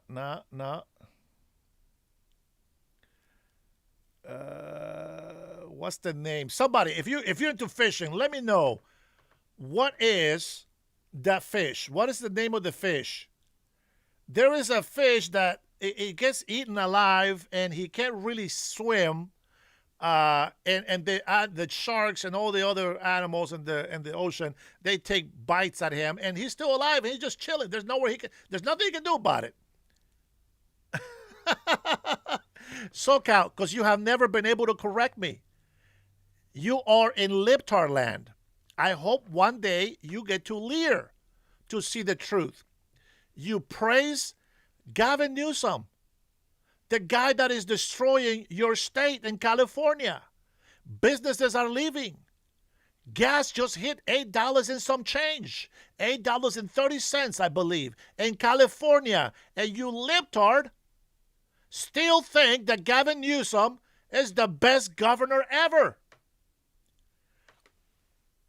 Barrel of oil is at $100. Even at $100, it will never hit $8 a gallon of gas. Listen, to exaggerate on something does not mean it's a lie. It is a matter of interpretation.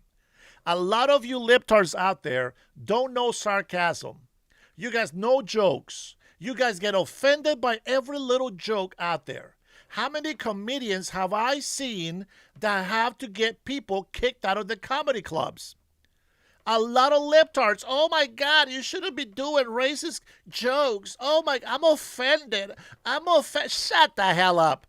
Grow a pair of cojones. Learn to take some jokes. If you're joking with me, I'm fine. Look at BC. BC called in from the get-go, just laughing and joking around, and he gives me a lot of shit on my show. But since he called me and explained to me, I just got to troll you. I just have a lot of fun with you, and we disagree on a lot of things. But you know what? That's okay. That's okay. According to you, he lies. According to me, it's not a lie, because I do that all the time. If there's two people in this room and those two people, besides me, heard my secret, oh my God, the whole world knows. That is a Latin expression. We generalize. We exaggerate.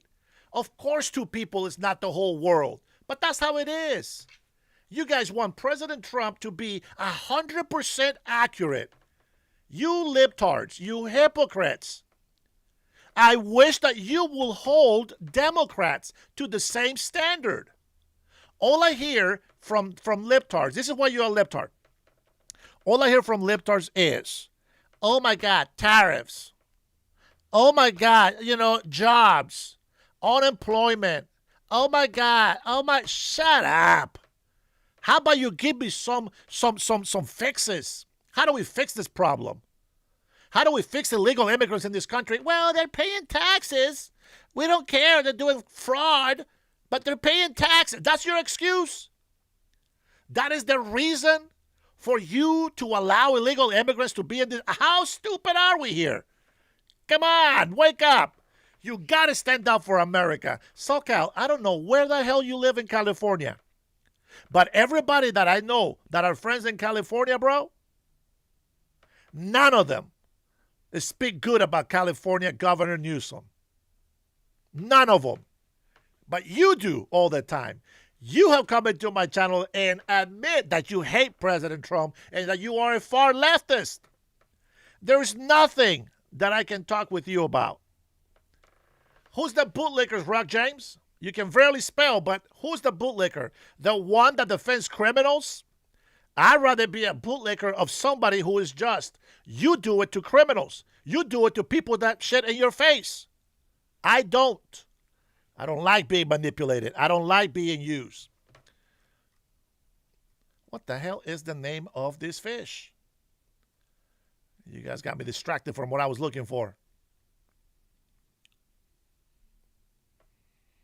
Let me see. Somebody that knows the name of the fish. I think he said it. Let's see. Let's take a look. Okay, here we go. This is the best description of libtards. Come on, where are you?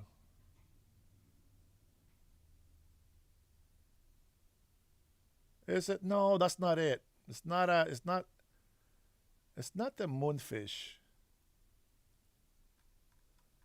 What is the name of this fish?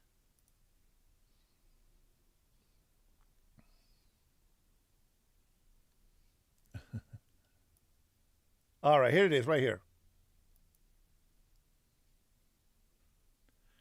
All right, the giant alien-like fish. What's the name? What's the name? So there is the sunfish, the moonfish, or mola mola. Which one is this? Giant-like. All right, giant-like fish.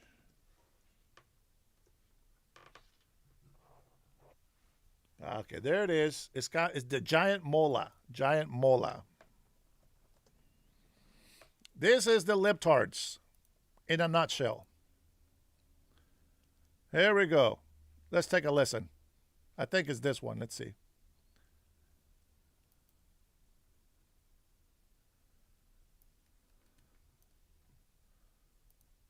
This aquatic wonder can be best described as completely unbothered. It takes its time, gliding leisurely through the waves and occasionally even sunbathing on the surface. Predators can tear chunks out of it, and it just keeps on keeping on. Pay attention. It doesn't even have a bone to pick with the fact that its status as biggest bony fish has been recently toppled by a close relative. This is the sunfish. The sunfish. Let's see if I can have a better part of this.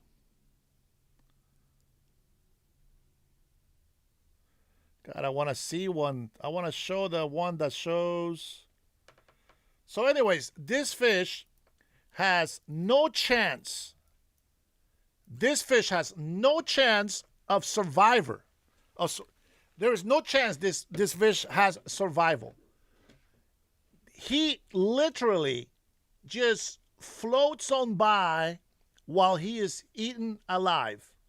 That is the exact example that libtards are. That's exactly how you are. You are being eaten by your democratic government, and you just don't, there's nothing you can do about it. Just float. That's you, Rock. That's all of you libtards on the left that have been calling me a liar this whole time when I say I'm against local taxes. You guys support getting your taxes raised so much. Takes a bully to beat up a bully, I'll tell you that. Tell me, when you were in high school, John Kroger, you don't speak proper English either. None of us here do. This is America. We don't speak British English. So shut the hell up and keep your comments to yourself. But you know what? At least you understand what I'm saying. And that's all that matter. But it's Dems. No, it has nothing to do with Democrats. How else can I describe libtards? You guys keep voting for Democrats. You don't care about the policies. You are a giant mola. You are a giant mola. The reason, you know what? I wasn't throwing insults today. But these guys came in throwing insults left and right. Left and right. So I got to give them a little piece. A little piece. John, please, go back to school, will you? Go tell your parents that you have to go to school. You cannot stay home anymore, okay? Go to school, learn some history, learn to read and write better. Learn to not make fun of people's accents and actually appreciate that they're trying to speak English. I would love to hear you speaking in Spanish to me, to see what it sounds like. At least I speak fluent English and Spanish. You speak Spanish? How about French? Huh? Parlez-vous français? Huh? Comment vous savez-vous? Ça va très bien, monsieur? Merci beaucoup. Oh, merci, merci, merci. Tout c'est la merde. If somebody speaks French in here, I just said he is mierda. Bro, I can insult you in so many languages. It's fantastic. I think the freedom of speech is great, but je ne comprends pas de nous. And that's not how you spell my name in French. It's one N in French if you're going to spell it right. I like how you went and Googled that, translate Google, because that's how Google would translate. They are the mola, giant mola fish. Yeah, okay. Okay. Je ne comprends. Yeah, okay, sure. That's Italian. Is that what you answer in Italian because I asked for French? I bet you don't even know how to say it. If you're trying to say you no comprend, that's fine, but you don't know how to say it. Merde, no merda. Merde. That's not Italian. That's French. Nice try. It's not Italian. Let's take a look. Let's take a listen. Let's learn. Maybe I'm mixing my languages here. Let's take a look. Let's see. Translator here. Let's take a look. And let's see. We're gonna do French. Let's do French first. Let's do some lessons here. I want to learn. Let's see. All right, come on. Let me type. There we go.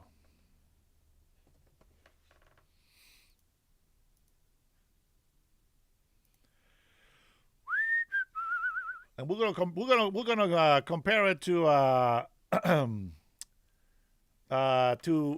Italian as well. Okay, so this is French.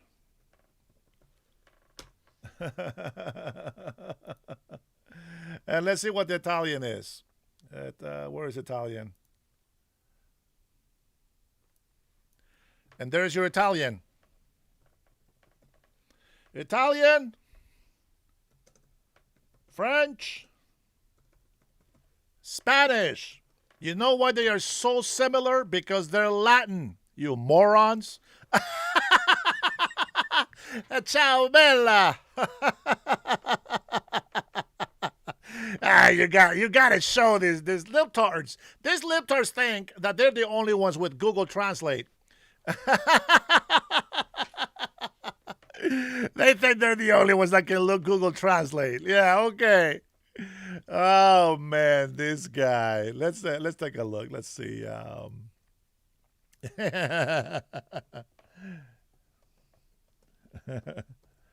he was so proud to put that little bit of Italian in there.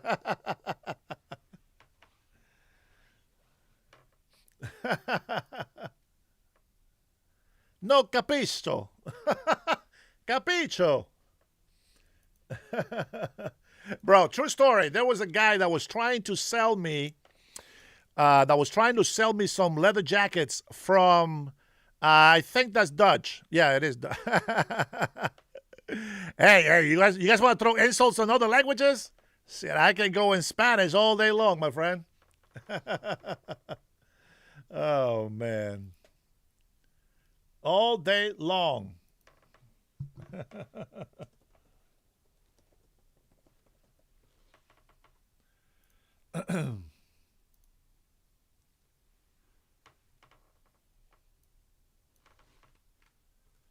This is, I don't understand, in French. You see how close that is, libtard? Man, these people, they think they know better. They think they know better. I may have an accent in French, but I can tell you that I do know what it says. Oh, man. There's only one chat, my friend. There's only one chat. I don't have other chats. All right, let's get to the nitty-gritty. Let's get to our vice president. You guys crack me up. Vice President Vance has stood with the IFF on issues that matter most to firefighters and their families. When the passage of the Honoring Our Fallen Heroes Act was in jeopardy this winter, the White House made it clear that they would stand with the families of our fallen, and they went to work. The White House removed every stumbling block that was put in our way. Occupational cancer is now recognized as a line-of-duty death, and federal death and education benefits are given to the families of our fallen because the Trump-Vance administration's steadfast support got it there. The administration has also backed our federal firefighters, protecting the collective bargaining rights of our 16th district members. As a senator, Vice President Vance was a strong supporter of the Social Security Fairness Act. After the 2024 election, when he was vice president-elect, he returned to Washington and urged his Senate colleagues to pass the bill restoring dignity in retirement for millions of public servants. He supported the reauthorization of AFG and SAFER grants, programs that help fire departments hire firefighters and keep their communities safe. After the train derailment in East Palestine, Ohio, Senator Vance worked with the IFF and rail safety unions on the Railway Safety Act, bipartisan legislation to strengthen rail safety and improve hazmat training for firefighters. Before entering public office, then Corporal Vance served this country honorably in the United States Marine Corps, including a tour in Iraq. Brothers and sisters, please join me in welcoming Vice President of the United States, J.D. Vance.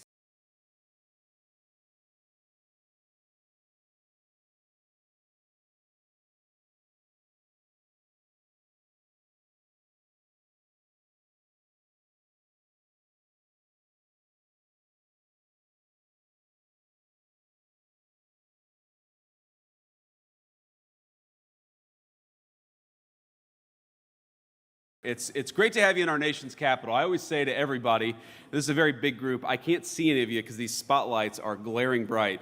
The person who runs these spotlights, Ed, must be a Democrat because I cannot see a single person in that crowd.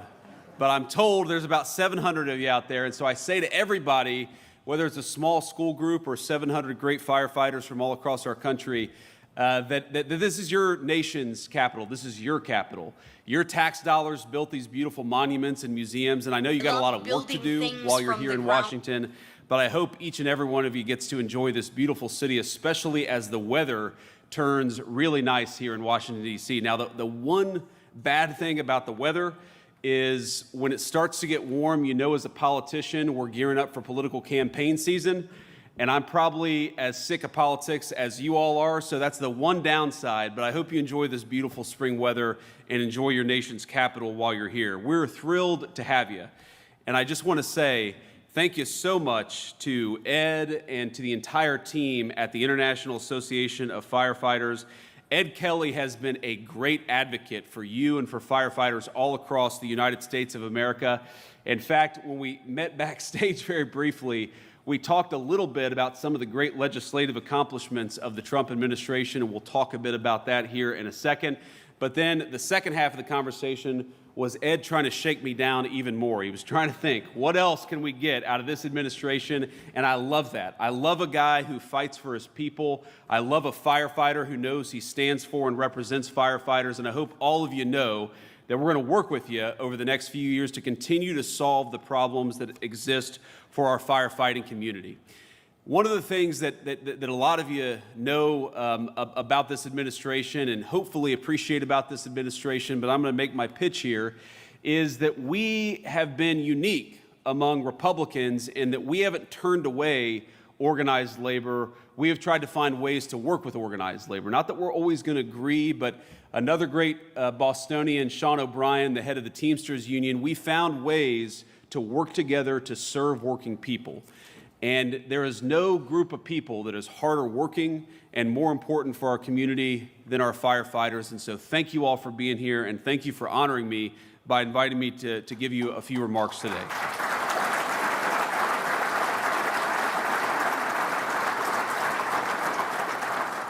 Now, before I get into some of my other remarks, I want to just start on a slightly somber note here, because on a personal level, I was honored to be able to participate in the dignified transfer of 6 American soldiers who were killed overseas in this conflict with Iran. And I had never done that before, and a lot of you served our nation in uniform. I know a number of our firefighters have all across our country. And I just want to say that if you are the praying type, and I certainly am, I hope you'll spare a prayer for the 6 souls that we lost, for the 7th soul who will be coming home tonight, and for all of their families. You all know better than almost any category of Americans what it means to put on a uniform and to sacrifice for our country. And so I hope you'll share a moment of prayer for our brothers in arms, for your brothers in arms who keep this country safe in their own way, just as you keep the country safe in your particular way. So, to move on a little bit, let me just say that what we have tried to do in the Trump administration, what we have tried to accomplish, is to make your lives easier, knowing, of course, that we're never going to be able to make your lives completely easy. You guys have some of the hardest jobs that exist anywhere in the United States of America, and you represent thousands and thousands of firefighters all across the United States of America who make it possible for our communities to be safe, who make it possible for our communities to run smoothly, who make it possible for a kid to be able to call 911 if they have to and know that a man or a woman who is professional, who is competent, and who is caring is going to show up when we need them. And that's the thing that I admire so much about all of you. You know, every country, every empire, every society in history made it possible for a rich person to get what they needed. But what makes the United States so unique is that whether you're rich or poor, you're black or white, when you need public services, when you need your police officers, when you need your firefighters, when you need those EMT specialists, we make it, and we try hard to make it, so that everybody who needs something in that critical moment has access to it. Everybody deserves public safety, not just rich people. Every person deserves to know that if, God forbid, their house catches on fire, there's going to be somebody with water there to put it out, not just the powerful. And what I admire about this spirit of public service that exists in this community is that every single one of you put on a uniform, the people that you serve put on a uniform and make it possible for kids like me, kids who didn't grow up with a silver spoon in their mouth, to have access to that critical public safety and that security in their neighborhoods. Now, a lot of you, I came and spoke in Boston a couple of years ago, and so what I say may come,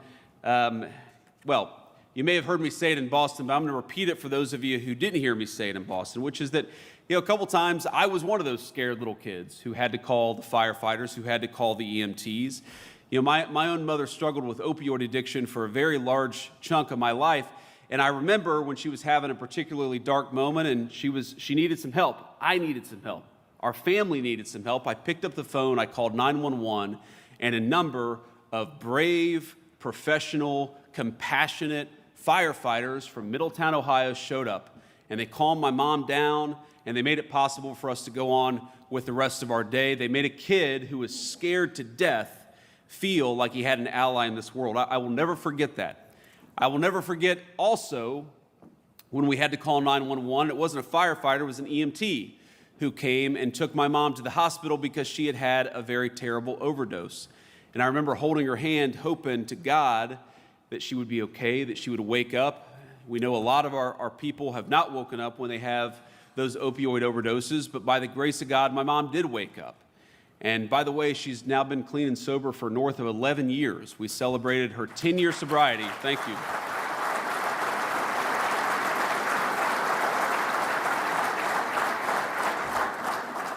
We celebrated her 10 years of sobriety in the West Wing of the White House. What an incredible testament to the American dream that a woman I thought would never live to meet my children is now the best grandmother to those children that they could ever ask for, and we celebrated that sobriety in the People's White House. But that moment, the many moments of second chances that we've gotten with my mom, and I love you, Mom, if you're watching this. She probably is. She watches everything. I don't know why, but she does. But Mom, we would not have gotten that second chance were it not for the firefighters all across our country, for the EMT specialists all across our country who make it possible for second chances again and again and again. What you guys do is not easy, and as you all know, it doesn't always pay as well as it should, but it does give people, millions of Americans all across this nation, a sense that somebody is looking out for them. And that's one of the reasons why I love what you do, why I'm so honored to be here, is because you are the glue that holds so many of American communities together. You know, I talked a little bit about the folks that we lost in Iran, and we're so thankful for their service and so hopeful that nobody else comes home having lost their life. But I think there's a brotherhood, a sisterhood between the military, the police officers, and the firefighters, because you are the three categories of people who put on a uniform and put your lives at risk for your communities. You've got different jobs. You have different roles to play. But I think it's an amazing testament to our country, maybe the single most important resource that we have as the United States of America, is that every single one of you is willing to sacrifice your life. Hopefully you never will. But every single one of you is willing to sacrifice your life for this great country and for the people that you serve in your communities. I just want you to know, from the President of the United States, but from everybody, I think I can say comfortably, even in partisan and difficult times, that I represent the whole country when I say to all of our members of the International Association of Firefighters, we are thankful to you, we are proud of you, we love you, and we're going to do everything that we can to support you.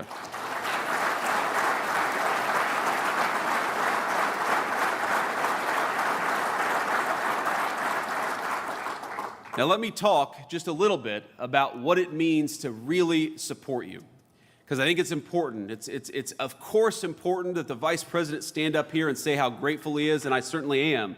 I'm grateful to each and every one of you and the people you serve, but it's not just about words, it's about action. And that's one of the things I'm proudest about this administration, is that we have actually backed up the pride and the support and the gratitude that we have for all of you with very meaningful action. You heard Ed talk a little bit about the Social Security Fairness Act. Well, one of the reasons why that happened is because the President of the United States, and I believe it was even before the inauguration, the President of the United States made sure that congressional Republicans stayed on top of that legislation, and we worked to get it done. That happened because of presidential leadership.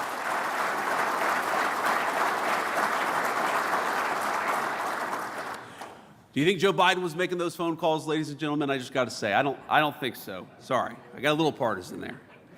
But we owe it to Americans who've suffered through exposure to toxic chemicals, especially the first responders who seek to protect others from harm. We owe it to you to actually look after you and to take care of you. In that vein, one of the first pieces of legislation I ever worked on was the Railway Safety Act. And I'll never forget your support in making that act a possibility.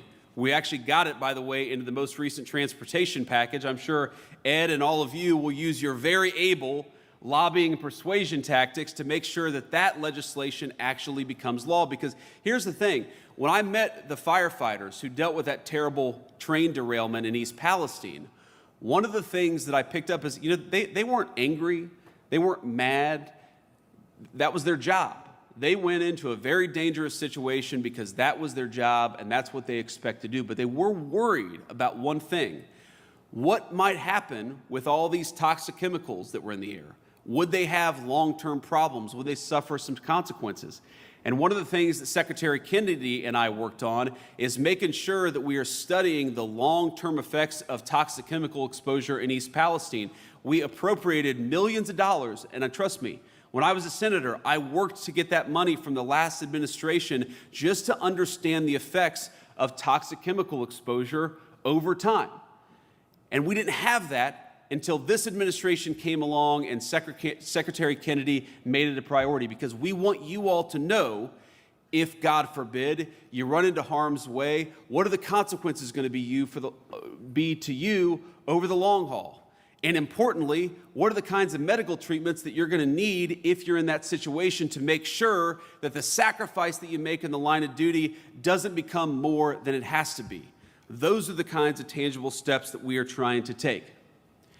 Now, we know that President Kelly and President Trump, we all have our own presidents, my friends. He was a huge proponent, and I'm glad for this, of the Honoring Our Fallen Heroes Act.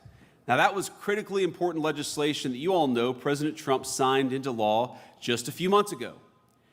Now, as Ed can tell you, this law extends legal benefits for firefighters and first responders who pass away from cancers caused by exposure in the line of duty. Now, when a firefighter, when one of you becomes ill or, God forbid, loses your life because of cancer that was developed in the line of duty, their families are entitled to federal benefits that they earned. It's a big one.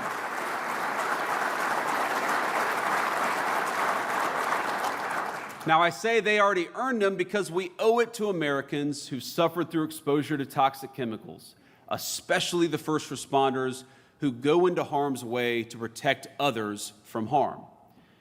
That is what this administration is all about. Making sure that the Social Security system treats you fairly, making sure that you get the benefits, or if God forbid you pass away, your families get the benefits that you deserve, making sure that we take care of the people who take care of us. That is the legacy of the Trump administration when it comes to our firefighters, and that is a legacy that we're going to keep on building on over the next 3 years of President Trump's leadership.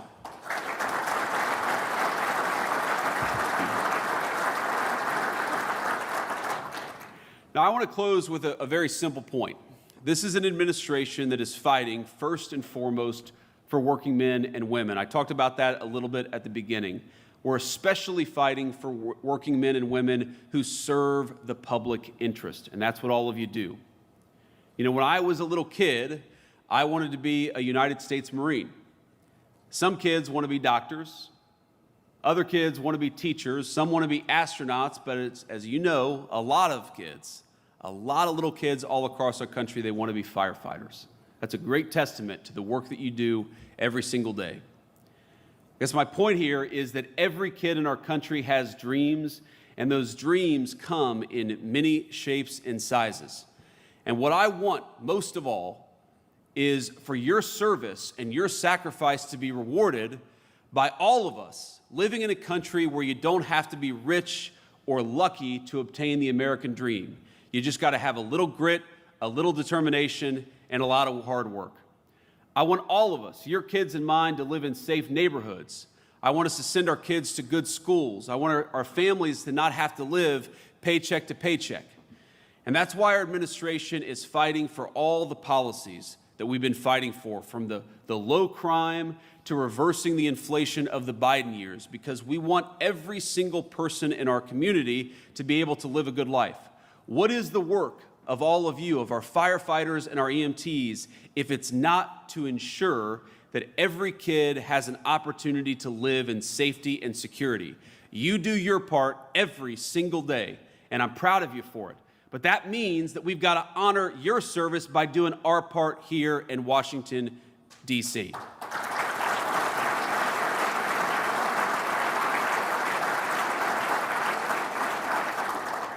So let me just say that all of you deserve to live in this great country, and all of us in this administration are proud to stand shoulder to shoulder with you as we rebuild the United States of America. I want you to be proud in your country, because I know that your country and your president are very, very proud of you, and we're grateful to you. Thanks everybody, and God bless you.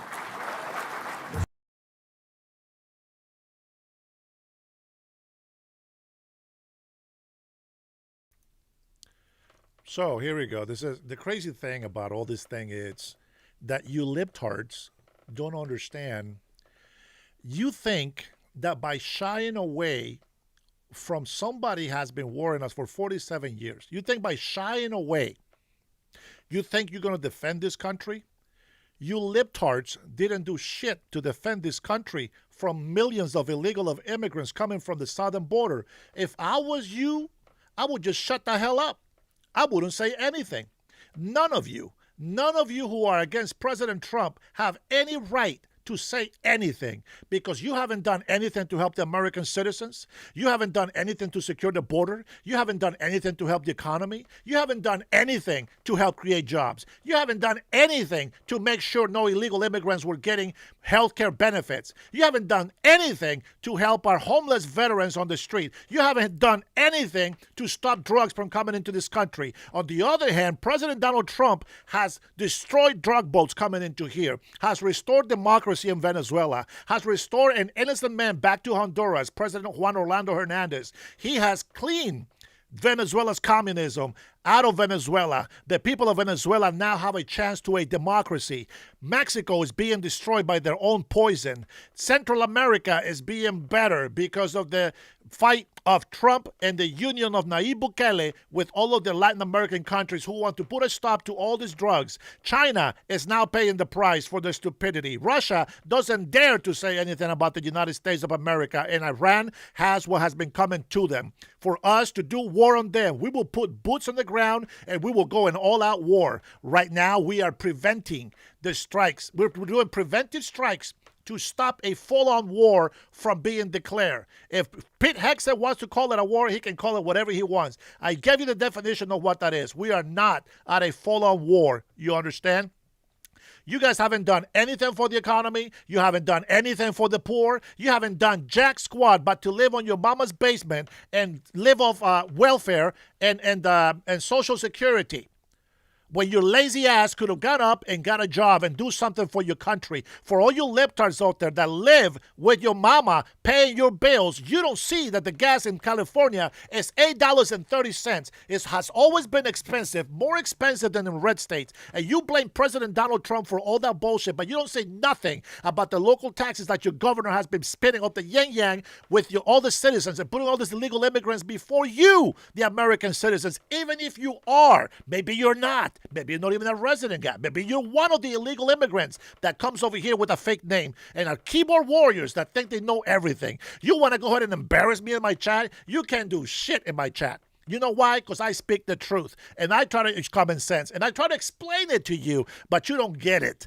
Your mentality is this little compared to a low IQ Somali pirate in Somalia.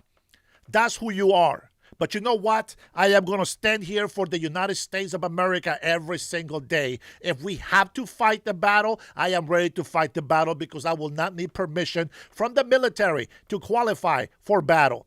And if somebody tries to invade our country, we, the people, the ones who are not cowards, they are ones who are not pussycats.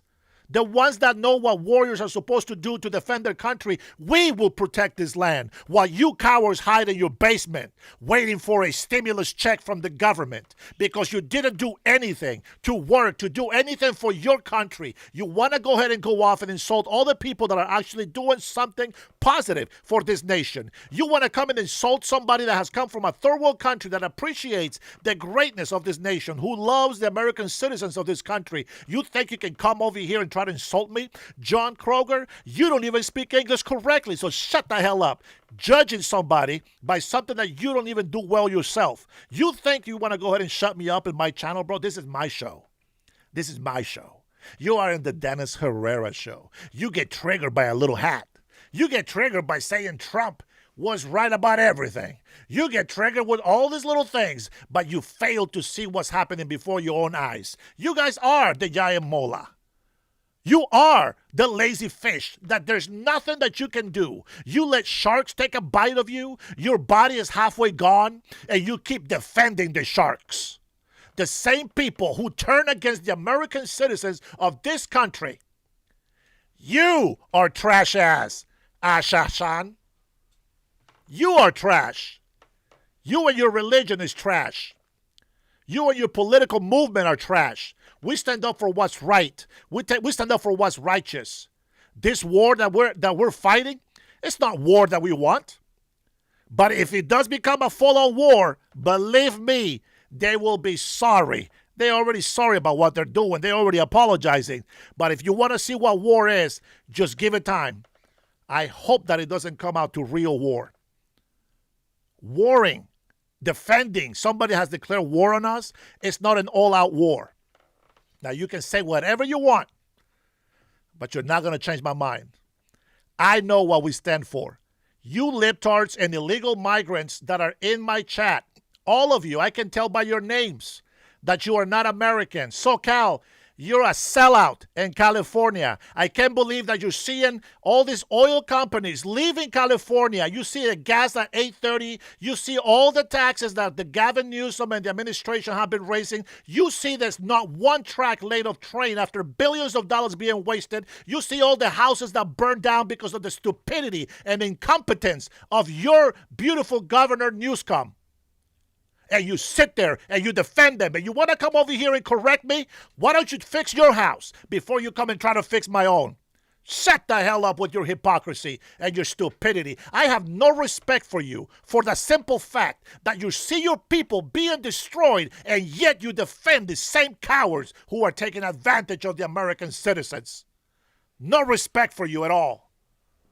Let me tell you something. I have gotten calls from people that have been on my show negative. They can say all these other things. They don't have to agree with me. But you know what? We've had conversations where it makes sense. I respect the opinion. But you know what the difference is? That the people that we have been having conversations with, they actually acknowledge that they're thieves, that those governors are destroying the state.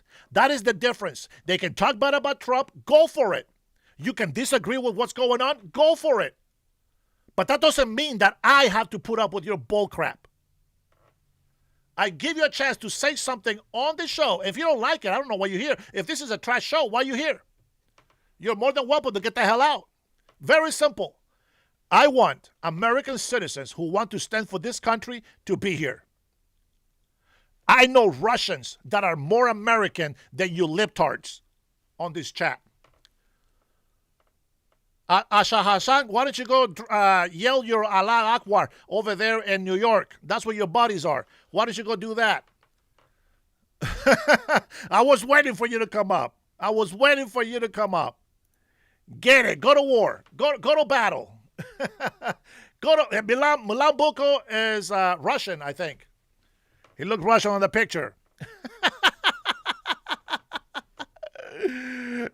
You know what really triggers them? They know they were wrong and they can't admit that's why Dennis is upset. Who's upset? I am passionate. Don't judge me. Don't judge me. Go ahead. Do it.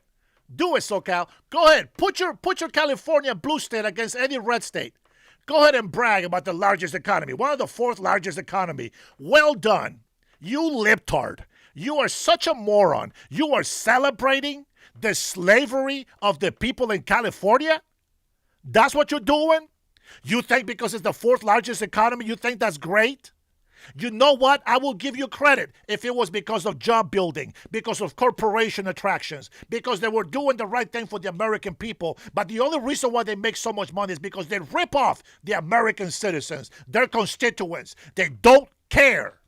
And that, my friends, is nothing to be proud of. I'd rather be the last economical force over here in the United States of America, but I want to see every single one of my constituents doing very well, my friend.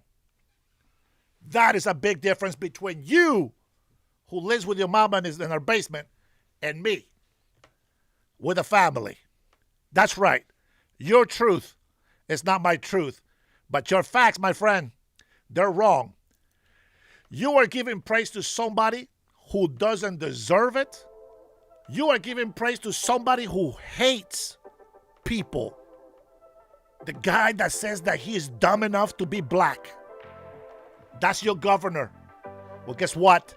Some of us will not stay quiet. And I will continue to use my passion to do the right thing. And that's right. I live in Washington State, a blue state. And that's why I'm running for governor. And don't you forget it. You can scream and squeal and do all you want. But everything I say is true. I stand for the American people. I stand for this country, and I want Washington State to be great again. I am not a libtard, and I will not let tyrants continue to destroy my state. Not by choice, which you do it by choice, you giant mola. Now, for the rest of you who have been in my show, thank you so much for your support, for your love, for being here with me. God bless you, your family, and God bless the USA. I will see you later today. We got to finish the show. Got to go pick up my wife. Be blessed. Peace.